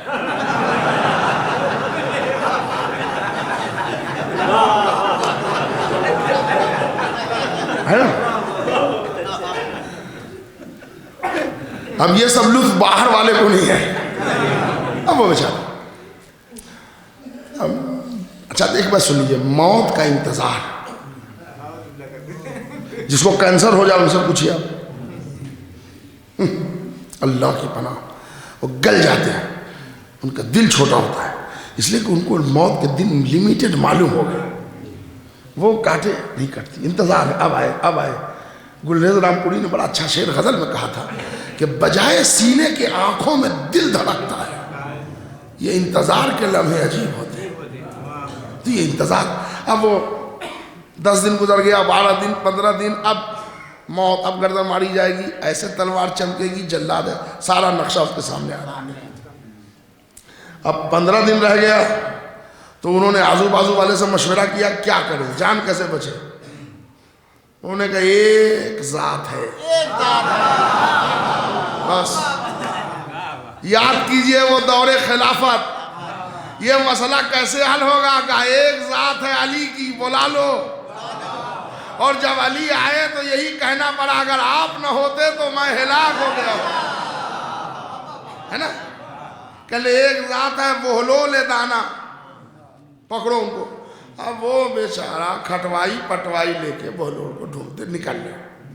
ایک کھنڈر میں بہلول مل گیا. بھائی بہلول ہماری جان بچا لو, ہمارے بچے یتیم ہو جائیں گے, زوجہ بیوہ ہو جائے گی, پریشان ہو جائیں گے, ماں باپ سب. بات کیا ہے, کہ ایسے ایسے ہمارے منہ سے نکل گیا کہ یہ پڑھا لکھا گدھا ہے. وہ حاسد وزیر, اس نے شکایت کر دی, بادشاہ نے کہا آپ گدھے کو پڑھاؤ نہیں تو گردن مار دیں گے. 1 مہینے کا ٹائم دیا تھا, 16 دن گزر گئے, 14 دن بچ گئے. انہوں نے کہا ٹھیک ہے, کہاں رہتے ہو, فلاں جگہ. کہہ لے کل ہم پہنچ جائیں گے وہاں, تمہیں آنے کی ضرورت نہیں ہے, خود پہنچے. ٹھیک ہے, آئے. کہ لے آپ آگے کیا کریں گے, ارے کیا کریں گے, گدھا پڑھائیں گے اور کیا کریں گے. کہ لے آپ گدھے کو پڑھا دیں گے, ہائے جملہ تو آپ تک پہنچ جائے گا. بہلول آپ گدھے کو پڑھا دیں گے. بہلول نے کہا کیسے کیسے گدھوں کو پڑھا چکا ہوں.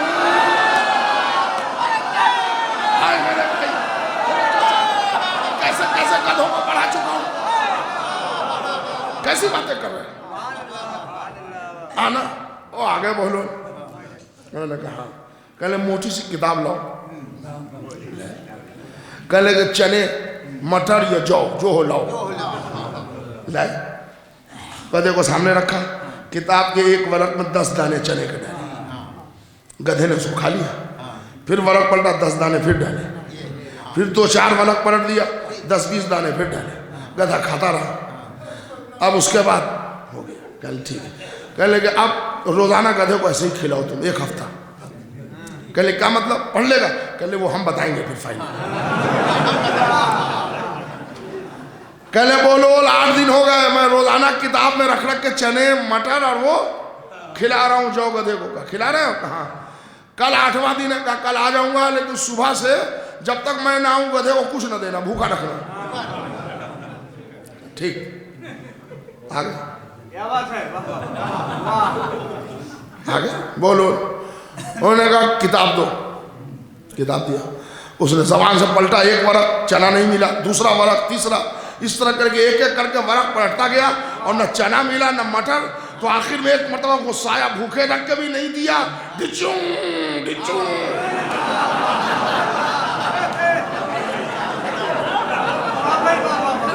کل ہو گیا پرفیکٹ, ٹھیک ہے, کھلا اس کو کھلا. کب ہے تیرا ڈیٹ, 29 تاریخ کو. کہا چلوں گا. کہلے کیا مطلب, کہلے پھر اسی طرح کتاب میں کھلا, روز 3-4 ٹائم اس کو کتابیں میں کھلا. اور 29ویں دن خالی کتاب, بھوکا گدھا. آ جانا, میں بھی آ جاؤں گا.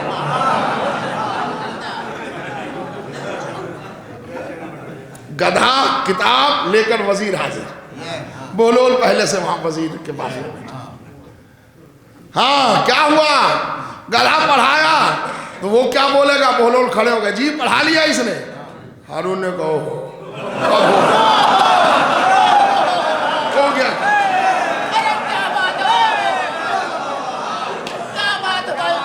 بہلول تم نے پڑھایا؟ انہوں نے کہا نہیں، ہم ایسے گدھوں کو نہیں پڑھاتے. دیکھیں وہاں کچھ یہاں کچھ،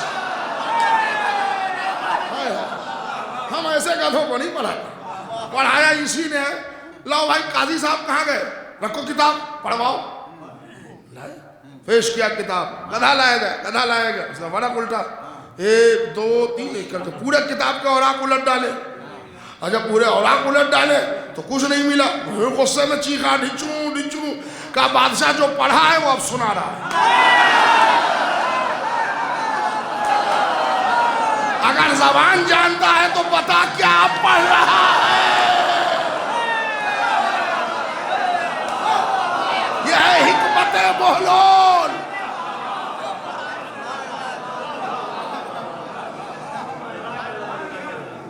یہ ہے بہلول دانا کی حکمت. خود تو بچتے ہی تھے، خلق خدا کی بھی جان بچاتے تھے. اچھا ایسا جیسے کہ خدا کی قسم ایسا لگتا تھا کہ محبت علی اس شخص کی گھٹی میں ہے. جیسے ہر مصیبت میں علی کو پکارو آ جاتے ہیں، ویسے ہی جہاں کوئی مصیبت زدہ یہ پہنچ گئے. ایک سرائے میں 3 مہمان ٹھہرے. وہاں قاضی کا صندوق سے 1000 دینار چوری ہو. کچھ سونا چاندی بھی تھا، چوری ہو. سرائے میں ان تینوں کے علاوہ کوئی نہیں تھا. اب جب صندوق کا تالا ٹوٹا تھا، وہاں ڈھونڈا گیا، کچھ نہیں ملا، سامان غائب. ایک سکہ وہاں گرا ملا. قاضی نے تینوں کو پکڑا تو انہوں نے دیکھا ایک آدمی کہا جیب پھٹا ہے. کہلے سکہ اسی کا گرا ہو، یہی چور ہے. وہ ہاتھ جوڑا ہے کہ ہم چور نہیں. وہ بھی کہہ رہا ہے ہم چور نہیں، وہ بھی کہہ رہا ہے ہم چور نہیں. ہنگامہ یہ وہ. اب وہاں پر ایک بے گناہ پھنسنے والا تھا. گھوڑا لے کے بہلول آ گیا. قاضی کہہ رہا بہلول بڑے فیصلے کی ہو، یہ فیصلہ ہمارا کر دو، ہمارا پیسہ چوری ہو گیا اور اس کا. کہنے لگے اچھا یہ تو کیا کرتا ہے؟ کہا میں نان بائی ہوں، روٹی بناتا ہوں، یہ میرا کاروبار ہے. تو کہا عطر فروش ہوں، عطر بیچتا ہوں. تو کہا تو؟ کہا میں قصائی ہوں، قصاب، گوشت کاٹتا ہوں. جیب کس کا پھٹا ہے؟ کہا نان بھائی.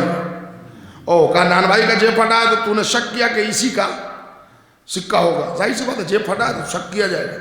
لیکن قاضی صاحب فیصلے جیب پھٹنے کو دیکھ کے نہیں کیے جاتے، ابھی فیصلہ ہو جاتا ہے.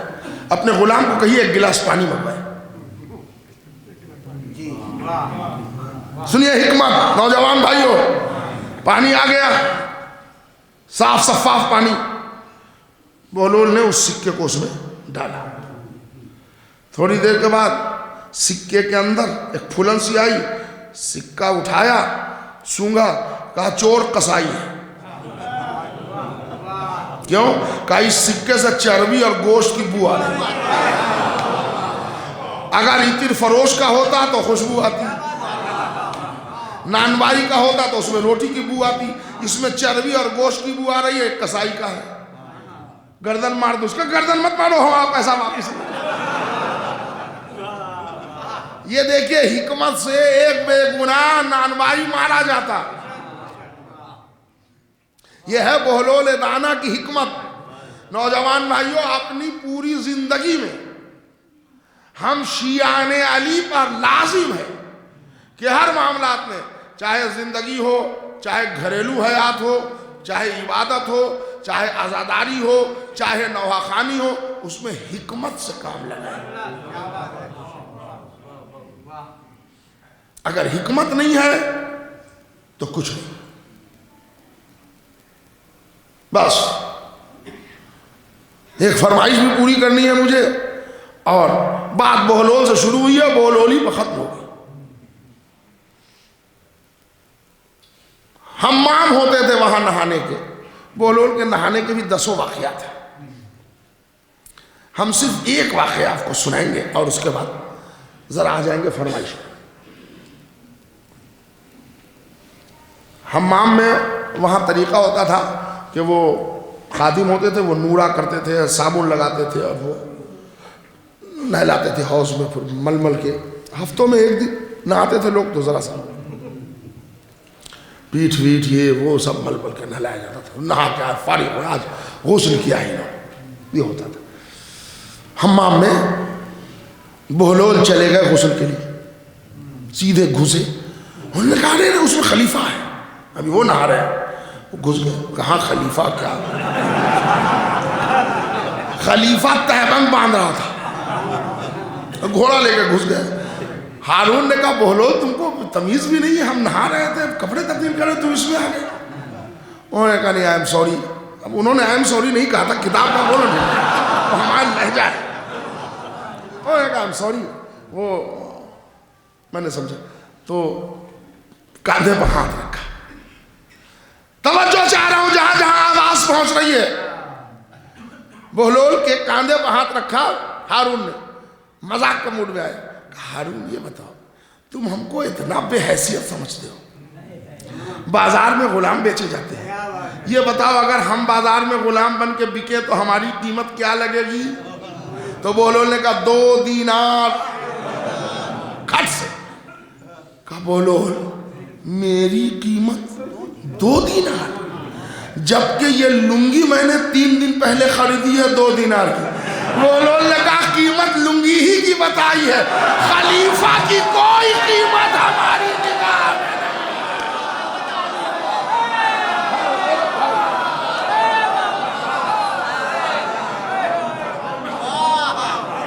ورنہ خلیفہ کی کوئی قیمت ہماری نگاہ میں. جو علی کا دیوانہ ہوتا ہے وہ کائنات کا دانہ ہوتا ہے.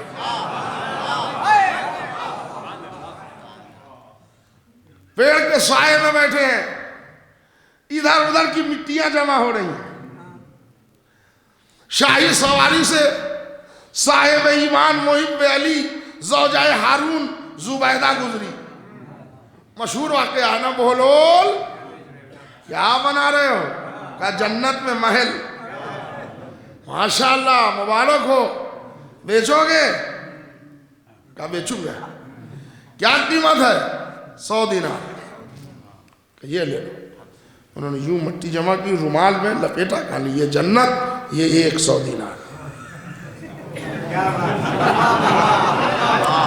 زبیدہ بیٹھی سواری پر گھر، وہ لا کے بڑے اہتمام سے وہ الماری میں وہاں. ہارون نے کہا کیا سجا رہی ہو؟ وہ کہا بہلول سے جنت خریدی. بہلول سے جنت خریدی. ہنسنے لگا ہارون. کہا عورت ہوتی ہے بدعقیدہ یہ. تو انہوں نے کہا تمہارا جو معاملہ ہے تم اپنے معاملے میں رکھو، ہمارا جو معاملہ ہے ہم نے تم سے تو نہیں کہا کہ تم خرید لو جا کے، یا ہم نے تمہارے پیسے سے تو خریدا نہیں ہے، ہمارا پاک مال ہے، ہم نے جنت بہلول سے لیا، یہ ہمارا بہلول کا معاملہ ہے. مگر تم ہم کو پاگل واگل نہ کہو، یہ اچھا نہیں. 2-3 مرتبہ میں نے سن لیا بس. تو بخاری شریف کی قسم کھا کے کہہ رہا ہوں،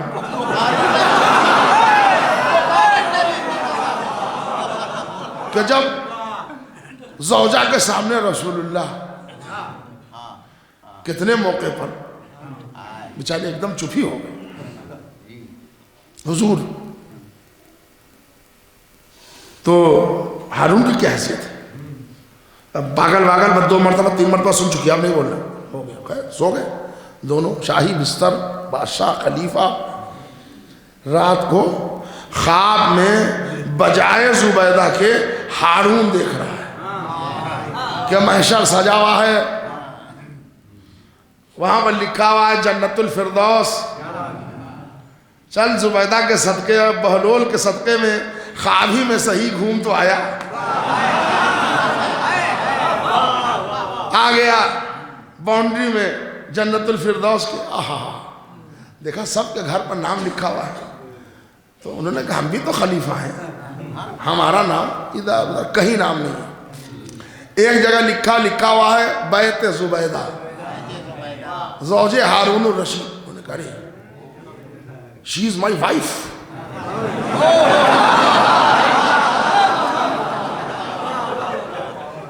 اسی سے زوجیت بھی لکھا ہے, یہ میری بیوی ہے.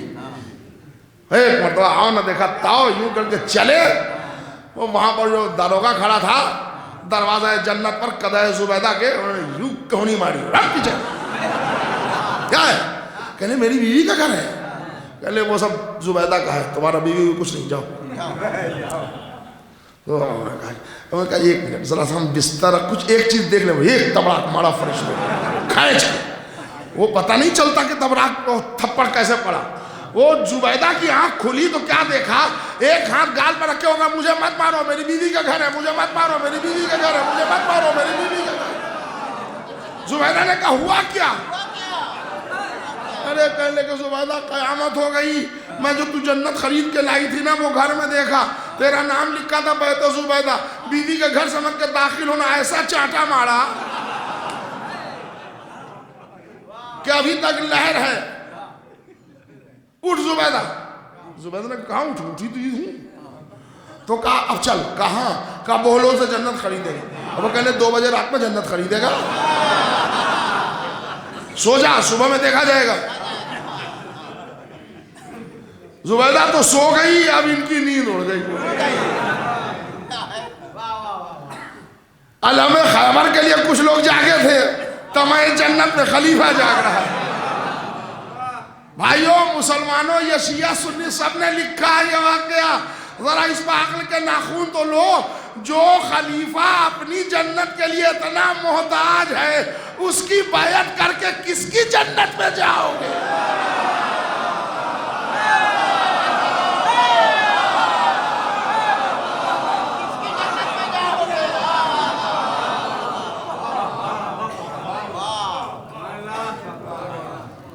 ارے بمشکل تمام صبح ہوئی. اٹھ زبیدہ, ہاں چل. بالکل جہاں پر کل جنت بیچی تھی ٹھیک وہیں پر بہلول. وہ بڑے دوڑتا ہوا ہارون, بولو السلام علیکم. وعلیکم السلام. بولو سر وعلیکم السلام. کہنے سب خیریت ہے بہلول؟ ہاں. بہلول ہاں سب خیریت ہے. تو ہارون یہ تیرا آنکھ لال کیوں ہے, سویا نہیں کیا؟ انہوں نے کہا چھوڑو, یہ کیا بنا رہے ہو؟ کہا جنت میں گھر بنا رہا ہوں. کہا بیچو گے نا؟ ہاں ہاں. تو ذرا ایک مجھے بھی دے دو. اس سے کھٹ سے 100 دینار ریٹ معلوم تھا. انہوں نے کہا یہ کیا ہے؟ کہنے 100 دینار. ہٹ, تیری پوری سلطنت. فائر پکڑا. بھائی بہلول, کسی دنیا کے مارکیٹ میں اتنی جلدی ہائی پرائز نہیں ہوتا. اتنی جلدی ہائی پرائز نہیں ہوتا. مودی سرکار میں پیاز بھی مہنگے ہوئے مگر 10-10 روپے کر کے بڑھے تھے. یہ تم کیا کر رہے ہو؟ ہماری پوری سلطنت. یہ کون سی بات ہو گئی؟ کل 100 دینار, آج پوری سلطنت. کہا بیوقوف فرق ہے, کر علم غیب پتھا دیکھ کے ہے.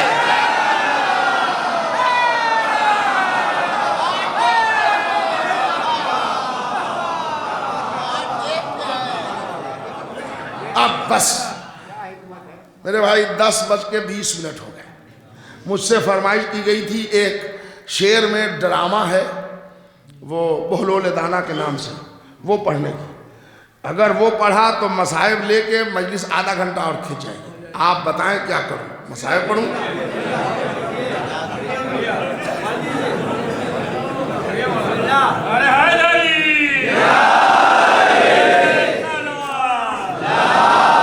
سنیے,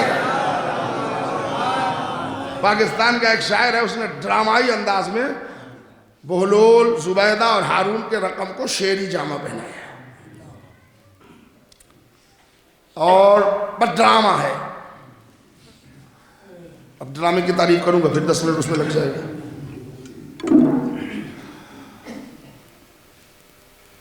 لوگ آگے بڑھ رہا ہوں، وہ لوگ جو کبھی کبھار آپ سے کہیں گے کہ شیعہ جنت میں نہیں جائیں گے، جنت جیسے انہوں نے ان کے باپ نے کھڑی دی ہو، ان کو میرا ایک جملہ سنا دیجیے گا، بد دماغو، شیعوں کے جنت میں جانے کی باتیں نہ کرو، شیعہ وہ ہوتے ہیں جو جنت بیچا کرتے ہیں۔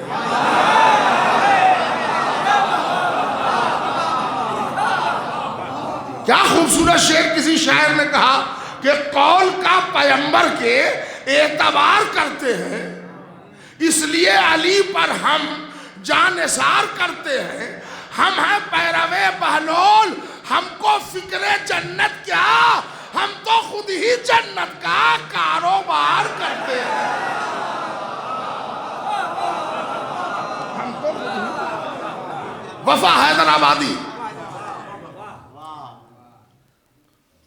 خوبصورت 4 مصرے، دیکھ کر پرچم عباس میرے کاندھوں پر، چوتھے مصرے کے لیے زحمت دے رہا ہوں، دیکھ کر پرچم عباس میرے کاندھے پر، جانے کیوں دشمن شبیر کو ڈر لگتا ہے، اور جب بناتا ہوں تصور میں جنا کا نقشہ، مجھ کو بہلول کا بیچا ہوا گھر لگتا ہے، مجھ کو بہلول کا، مجھ کو بہلول کا، مجھ کو بہلول کا بیچا ہوا۔ یہ پہلے 4 مصرے وفا حیدرآبادی کے تھے، اور یہ ابھی کے 4 مصرے جعفر آباد کی امانت استاد الاساتذہ حضرت موجز جلال پوری کے تھے۔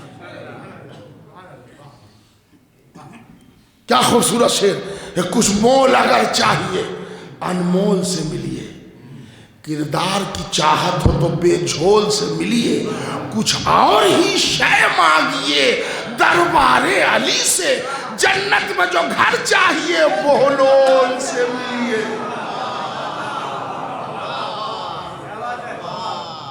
صلوات بر محمد اور آل محمد۔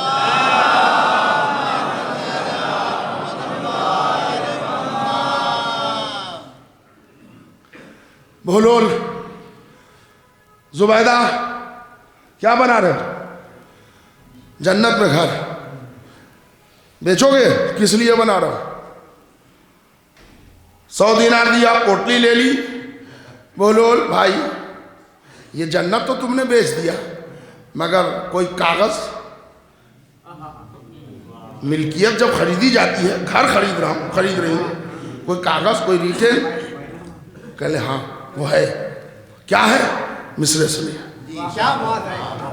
بہلول کہتے ہیں حامل کلکفہ 8ویں مصطفیٰ نے کہا ہے میں جنت میں گھر بیچ دوں، بوٹ پروپرٹی ڈیلر کا اس میں لگا کہ یہ گھر بے خطر بیچ دوں، ناظر شش جہت کی اراضی جو ہے یہ نظر رہے میں نظر بیچ دوں، اس کی قیمت ہے آل نبی کے ویلا، مجھ کو ملتی ہے قیمت اگر بیچ دوں۔ خیر آج آئی ہو بن کے خریدار گر، پھر کہو کیسا اعلیٰ مکان چاہیے؟ ایک سے ایک اعلیٰ مکان ہے یہاں، صرف رہنے کو یا اشیاء چاہیے یا مراشائز کا ترجمہ چاہیے۔ عرض جنت میں ہیں 14 کالونیاں، تم کو بتلاؤ کوٹھی کہاں چاہیے؟ عرض جنت میں ہیں، عرض جنت میں ہیں 14 کالونیاں، تم کو بتلاؤ کوٹھی کہاں چاہیے؟ 5 ایکڑ کا ہے، 12 ایکڑ کا ہے، 14 ایکڑ کا ہے، کون سا چاہیے؟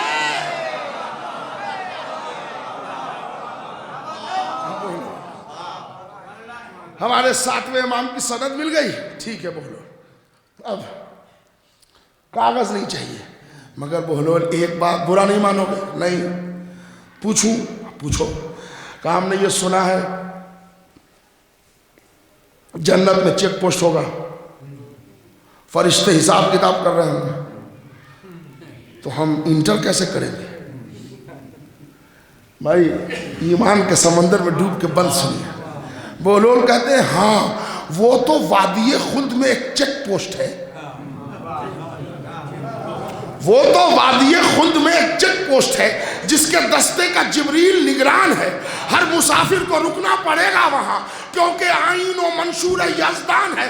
تجھ کو چیک پوسٹ پر جا کے رکنا نہیں، اپنی جبریل سے جان پہچان۔ تم کو چیک پوسٹ پر جا کے رکنا نہیں، اپنی جبریل سے جان پہچان ہے۔ ارے دیکھ کر تجھ کو جبریل بولے گا یہ، اس کو موتی ملا درے انمول سے، اے فرشتوں زبیدہ کو مت روکنا، اس نے جنت خریدی ہے بولو،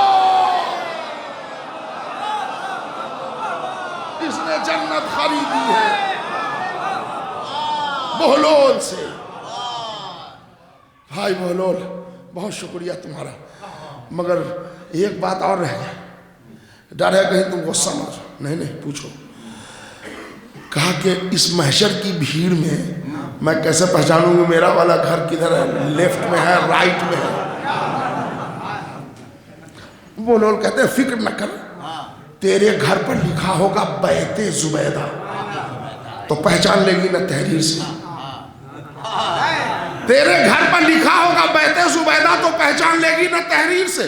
کاغذات ضروری پر سب دستخط ہم نے کروا لیے ہیں علی پیر سے، جو ہی زنجیر در کھٹکھٹائے گی تو ہوگا ایک معجزہ حکم شبیر سے۔ حکم خالق یہ ہوگا کہ زنجیر در تجھ کو جب تک زبیدہ ہلاتی رہے، یا علی یا علی یا علی یا علی کی صدا تیرے اندر سے آواز آتی رہے۔ سنت سے شعر میں نے پہلے سنا ہے، خادم بن شبیر حیدرآباد کے ایک رائٹر ہیں جنہوں نے فضائل علی پر 2 جلدوں میں کتاب لکھی کلمۃ الحق۔ اس میں وہ روایت لکھتے ہیں کہ جب مولا کا عزادار جنت کا دروازہ کھولے گا تو اس سے چون چاں کی آواز نہیں، یا علی کی آواز۔ جو ہی زنجیر در کھٹکھٹائے گی تو ہوگا ایک معجزہ حکم شبیر سے۔ حکم خالق یہ ہوگا کہ زنجیر در تجھ کو جب تک زبیدہ ہلاتی رہے، یا علی کی صدا تیرے اندر سے آواز آتی رہے۔ بہلول بھائی شکریہ، جب سب بتایا تو یہ بتا دو وہاں کا موسم کیسا ہوگا، رہن سہن، کلائمیٹ، اٹھنا بیٹھنا سب کیسا ہوگا، سب پورا تیاری کر کے جاؤ نا۔ ہاں، وادی خلد کا شہنشاہ ہے علی۔ بہن سن لو میرے بھائی، تھک گئے آپ؟ وادی خلد کا شہنشاہ ہے علی، اس کی اولاد کا دم بھریں گے سبھی، ہر صبح کو اسمبلی لگے گی وہاں اور پرچم کشائی کریں گے سبھی۔ ساز ہوگا پرندوں کی آواز کا، مل کے قومی ترانہ پڑھیں گے سبھی۔ وادی خلد کے جتنے باسی بھی ہیں ان کے گھر پر کرم ہوگا، عباس کا ہوگا قومی ترانہ تو ناد علی، قومی پرچم علم ہوگا عباس، ہوگا قومی ترانہ تو ناد علی، قومی پرچم علم ہوگا عباس کا۔ بھائی ہاتھ سلام کیا، زبیدہ چلی ہے۔ ادھر ہارون تماچے کھا کے بے قرار ہے، مجھے مت مارو میری بیوی کا گھر ہے۔ اب اتنی مہنگی جنت کہ پوری سلطنت، تو اب سلطنت دے کے تو وہ مٹی کی پوٹلی خریدنے سے رہا، اور کیسے خریدے گئے؟ دشمن علی پر جنت حرام ہے۔ ادھر بولول ہے، یہ کھجور لو 3 مرتبہ یا علی کہو، چلے جاؤ، یہ پیسہ لو یا علی کہو، پھاڑ کھڑی۔ اب ذرا سا ڈرامہ یہ انداز سنو۔ کہا بہلول سے ہارون نے میری خاطر یہ دیوانگی چھوڑ دی، شہر بغداد کے ہر وسیع چوک سے ذکر اولاد آل نبی چھوڑ دی۔ کہا بہلول سے آ کے ہارون نے میری خاطر یہ دیوانگی چھوڑ دے، شہر بغداد کے ہر وسیع چوک سے ذکر اولاد آل نبی چھوڑ دے۔ بہلول کہتے ہیں چھوڑ دوں گا میں حسنین کی نوکری، اس سے بہتر کوئی زندگی ڈھونڈ دے۔ ذرا زود کوئی دیکھیے، بہلول کہتے ہیں چھوڑ دوں گا میں حسنین کی نوکری، اس سے بہتر کوئی زندگی ڈھونڈے. ہے میرا کام جنت میں گھر بیچنا, اس سے بہتر کوئی نوکری ڈھونڈ دے.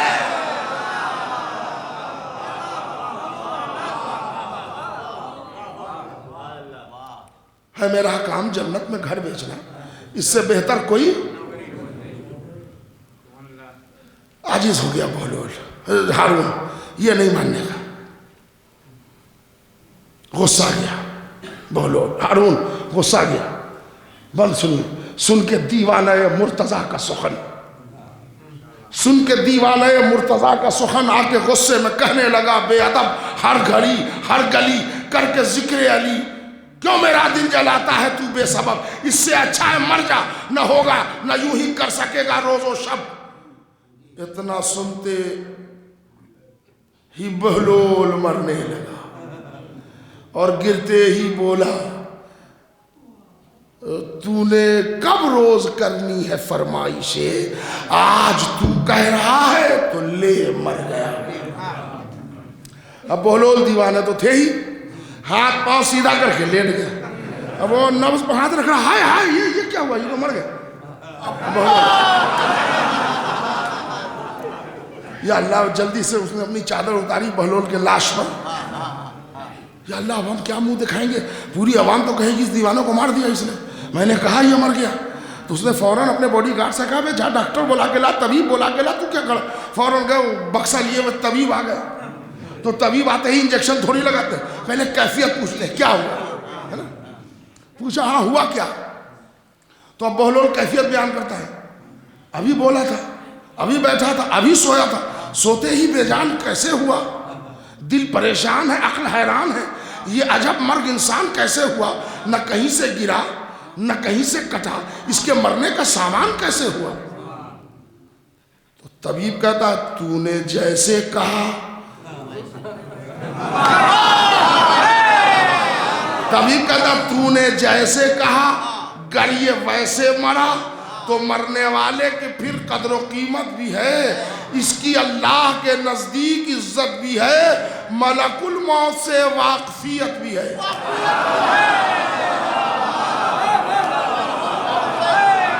سننا میرے بھائی, تو نے جیسے کہا گر یہ ویسے مرا, مرنے والے کی پھر قدر و قیمت بھی ہے, اس کی اللہ کے نزدیک عزت بھی ہے, ملک الموت سے واقفیت بھی ہے. بہلول نے, ہارون نے کہا, اپنے آدمیوں کو جلدی آؤ, چارپائی منگاؤ, اٹھاؤ, قبرستان لے جاؤ, اس لیے کہ معاملہ ایسا ہے کہ اب ہماری سلطنت کی چولہے ہل جائیں گی, یہ تو مر گیا. طبیب نے کہا, جلدی سے لاش ٹھکانے لگائیے. ہو گیا کام, مر گیا, فائنل فائنل ہو گیا. چارپائی منگائی گئی, سفید کپڑے میں لپیٹا گیا, اب ڈرامہ ہی ہے. چار کاندھے پہ اٹھائے گئے بہلول. اب سب لوگ افسوس, ہائے ہائے ہائے بہلول مر گئے, کیسے مرے. اب ہارون ظاہری طور پر مکاری کر رہا ہے. کچھ تو ہے کہ جو ظاہری طور بھی مکاری کرتا ہے, کچھ تو اتنے قتل عام پر بھی, مودی جی مودی جی مودی جی.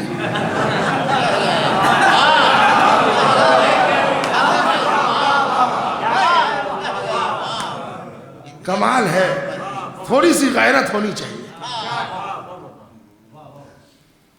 کہا کہ ہارون نے بہلول سے, بھائی بہلول تجھ کو مرنا تو تھا, موت آنی تو تھی, میری خواہش کا احساس کیوں کر گیا. لوگ محشر تلک یہ کہیں گے کہ بہلول ہارون سے روٹ کر مر گیا. لوگ محشر تلک یہ کہیں گے کہ بہلول ہارون سے روٹ کر مر گیا. اتنا سنتے, آخری بند, اتنا سنتے اچانک جنازے میں ہلچل ہوئی, ہر شریک جنازہ کا دل ڈر گیا. سب نے دیکھا کہ اپنا کفن پھاڑ کر بہلول چارپائی سے باہر گیا. مسکرا کر یہ بہلول کہنے لگا, فکر نہ کر, موت اور زندگی کے لیے میرا اپنا بھی مرنے پہ دل تو نہ تھا, میں تو سویا تھا تیری خوشی کے لیے.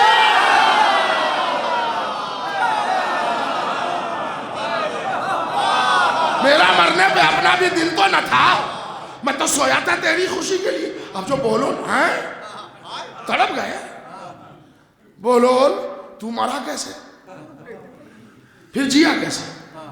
اور جینا تھا تو مرا کیوں, اور مرا تو پھر جیا کیوں؟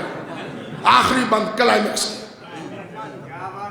جیا کیوں, مرا کیوں تھا, اور مرا تو پھر زندہ کیسے ہوا؟ سن, زندہ کیسے ہوا؟ پاگل کی طرح باتیں کر رہا, دیوانہ ہم ہے, دیوانگی ادھر آ گئی. جتنے مومن ہیں اور جس قدر ہیں ملک, باعجاز تقدیر بھائی ہے ہم. جتنے مومن ہیں اور جس قدر ہیں ملک, باعجاز تقدیر بھائی ہیں ہم. ملک الموت موری فرشتہ سہی, بوسیلہ شبیر بھائی ہیں ہم.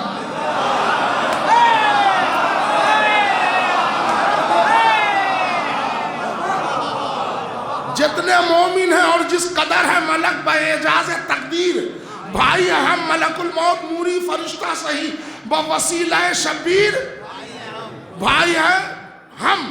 وہ بھی ہے حیدری, ہم بھی ہیں حیدری, بس سمجھ لے یہی پیر بھائی ہے ہم. وہ بھی ہے حیدری, میں بھی ہوں حیدری, بس سمجھ لے یہی پیر بھائی ہے ہم. جو ہے صاحب بصیرت بشر, پڑھ لے لو کی تقدیر بھائی ہے ہم. ارے میں نے سوچا مروں, انا للہ پڑھا, موت سے وابستگی مل گئی. میرا ایک بار جینے کا پھر دل ہوا, نام حیدر لیا, زندگی نام حیدر لیا, زندگی مل گئی. نام حیدر لیا.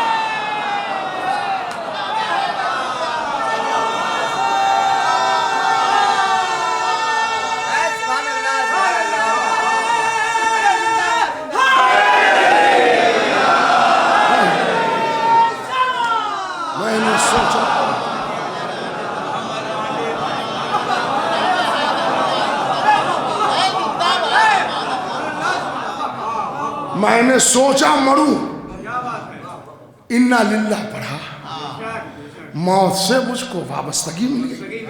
میرا ایک بار جینے کو پھر دل ہوا, نام حیدر لیا, زندگی مل گئی. یہ عقیدہ ہے, نام حیدر لیا. یہ علی والے موت کا بھی کھیل تماشا بنا دیتے ہیں. علی اکبر کہہ رہے ہیں, یا بتا لسنا للحق, بابا کیا ہم حق پر نہیں ہیں؟ ہاں بیٹا, اگر ہم حق پر نہ ہوں گے تو کیوں, کون ہوگا حق پر؟ بابا ہم حق پہ ہیں. بے شک بیٹا, لا یبالی بالموت. پھر موت سے کیا ڈرنا؟ دیکھنا, موت کی آنکھوں میں آنکھیں ڈال رہے ہیں حضرت علی اکبر. پھر موت سے کیا ڈرنا؟ 13 سال کا سن ہے, تبتا ہوا صحرا ہے, بھوک اور پیاس کی کا عالم ہے. وقت کا امام پوچھ رہا ہے, بیٹا تمہارے نزدیک موت کیسی ہے؟ اہلاً من العصر, میرے نزدیک موت چچا جان شہد سے زیادہ شیریں. کھیل تماشا بنا لیا مولا کے چاہنے والوں نے موت کا. خود میرا مولا کہتا ہے, جب میں میدان میں جاتا ہوں تو یہ ڈر نہیں رہتا ابو طالب کے لال کو کہ میں موت پر جا پڑوں یا موت مجھ پر آ پڑے.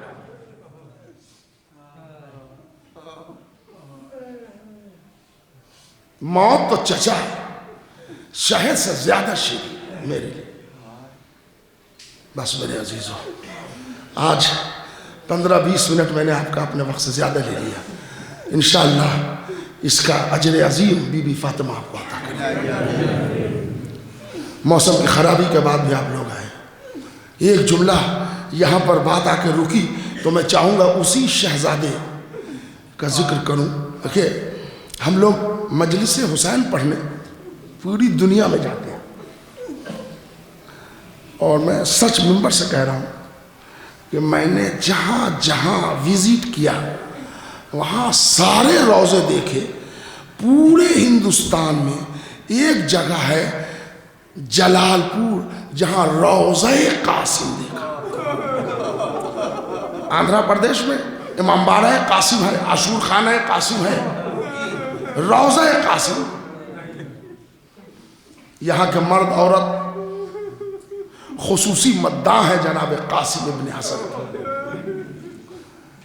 اور کربلا کے 72 شہید میں ایک خصوصیت ہے اس 13 سال کے شہید کے.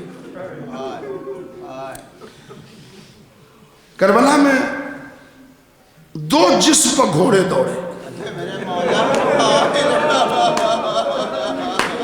ایک فاطمہ کے لال پر، ایک حسن کے یتیم.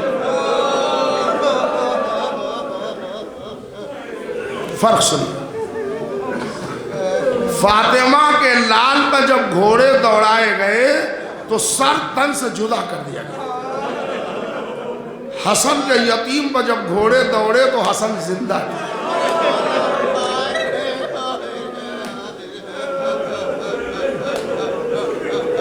آپ جانتے ہیں میں مختار نامہ پڑھتا ہوں، میں ریسرچ کر رہا تھا، تحقیق کر رہا تھا کہ آخر زندگی میں قاسم پامال ہوئے کیسے. کوئی شہید زندگی میں پامال نہیں ہوا الا قاسم. تو تحقیق میں مل گیا کہ علامہ مجلسی نے بہار الانوار میں لکھا کہ 13 سال کی کمسنی کی وجہ سے رکاب بنتے تھے قداور جوانوں کے ناپ کے. بچے لڑائی میں نہیں جاتے. یہی وجہ جو آپ کہتے ہیں نا کہ سبز کرتا پہن کے نکل گیا، زرہ نہیں تھی. بچوں کے ناپ کی زرہ ملتی نہیں تھی بازار میں. تو رکاب سے گھوڑا کنٹرول ہوتا ہے. اس میں کبھی قاسم کا عالم یہ تو 13 سال کا سن ہے، کبھی دائیں جمتے تھے کبھی بائیں جمتے تھے. اور حملہ کبھی میمنے کو میسرے کو پلٹ دیا، کبھی میسرے کو میمنے کو پلٹ دیا. اور عالم یہ ہے کہ ارزق شامی کے 4 بیٹے کو خاک کر خون میں لوٹا دیا. اس کے بعد ارزق شامی کو بھی مار گرا. کہتے ہیں کہ پھر 7000 اشقیاء نیزہ تیر تلوار لے کے دوڑ پڑے جناب قاسم.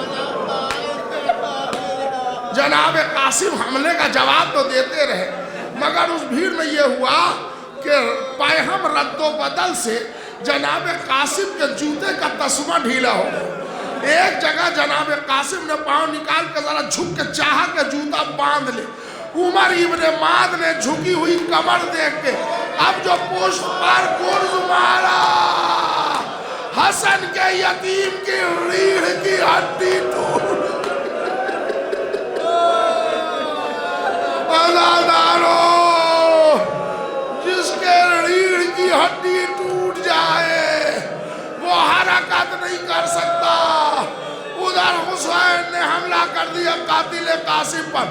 اب لڑائیوں میں ادھر کے گھوڑے ادھر کے گھوڑے ادھر. قاسم زندگی میں پامال ہو گئے. بس ختم ہے مجلس. جب دشمنوں کو مار کے حسین نے بھگایا تو اس مقام پر آئے جہاں قاسم کے جنازے کے چھوٹے چھوٹے ٹکڑے کچھ پڑے تھے. حسین نے میت کے ٹکڑے کے سامنے دو زانو ہو کے بیٹھ کے کہا میرے لال چچا بڑا شرمندہ ہے. وقت بنا سکا مگر اعضائے قاسم بکھڑے ہوئے تھے. قاسم تھے علاقوں میں تقسیم ہو گئے. حسین نے امامہ اتارا، جنازے کے اجزاء قاسمہ جنازے کے ٹکڑے جمع ہوئے.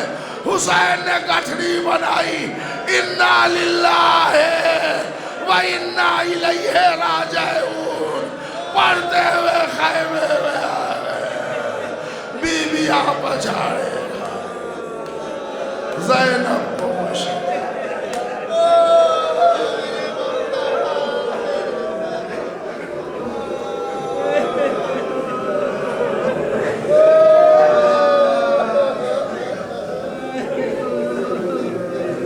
سيعلم الذين ظلموا أي منقلب ينقلبون. بار الہ ان آنسوں کو رومال زہرا میں جھکایا جائے۔ اے زمانے کے امام، موسم خراب ہے مگر مومنین اتنی تعداد میں آئے کہ مسجد میں بیٹھنے کی جگہ باقی نہ رہی۔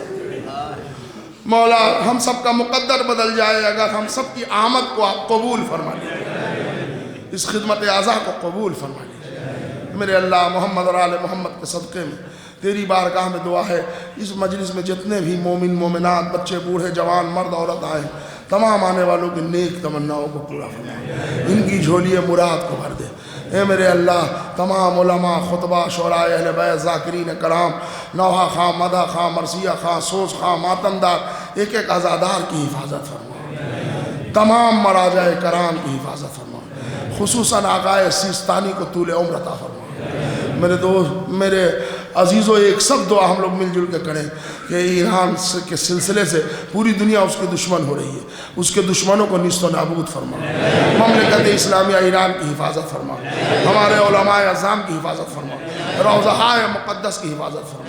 میرے اللہ وارث کربلا، منتقیم خون حسین، حضرت ولی عصر امام زمانہ کے ظہور میں تاجیل عطا فرما، ہم سب کو امام کے اعوان و انصار میں شمار فرما۔ ربنا تقبل منا انکا انت السمیع العلیم۔ حضرات مومنین، ایک سورہ فاتحہ کی گزارش ہے، برائے ایصال ثواب وارث علی مرحوم، انیسہ بانو مرحومہ، محمد نقی مرحوم، ام سلمہ مرحومہ، سکینہ بانو مرحومہ کی روح پرفتوح کو ایصال فرما۔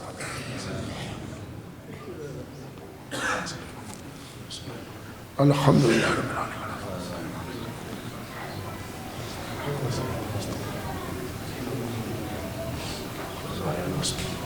قل هو الله احد الله الصمد لم يلد ولم يولد ولم يكن له كفوا احد۔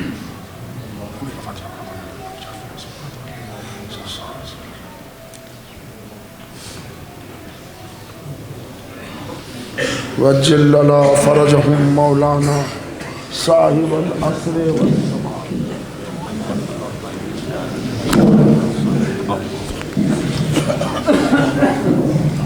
صلی اللہ علیہ یا ابا عبداللہ، السلام علیکم یا ابن رسول اللہ، السلام علیکم یا ابا الفضل العباس یا ابن امیر المؤمنین، السلام علیکم یا قاسم بن الحسن جمیعاً شہداء کربلا ورحمۃ اللہ وبرکاتہ، السلام علیکم یا مولا یا غریب الغرباء، السلام علیکم یا معین الضعفاء والفقراء، السلطان یا ابا الحسن علی بن موسیٰ الرضا، روحی بجسمی لک الفدا ورحمۃ اللہ وبرکاتہ، السلام علیکم یا مولانا صاحب العصر والزمان، السلام علیکم یا خلیفۃ الرحمن، السلام علیکم یا مظہر الایمان، السلام علیکم یا شریک القرآن،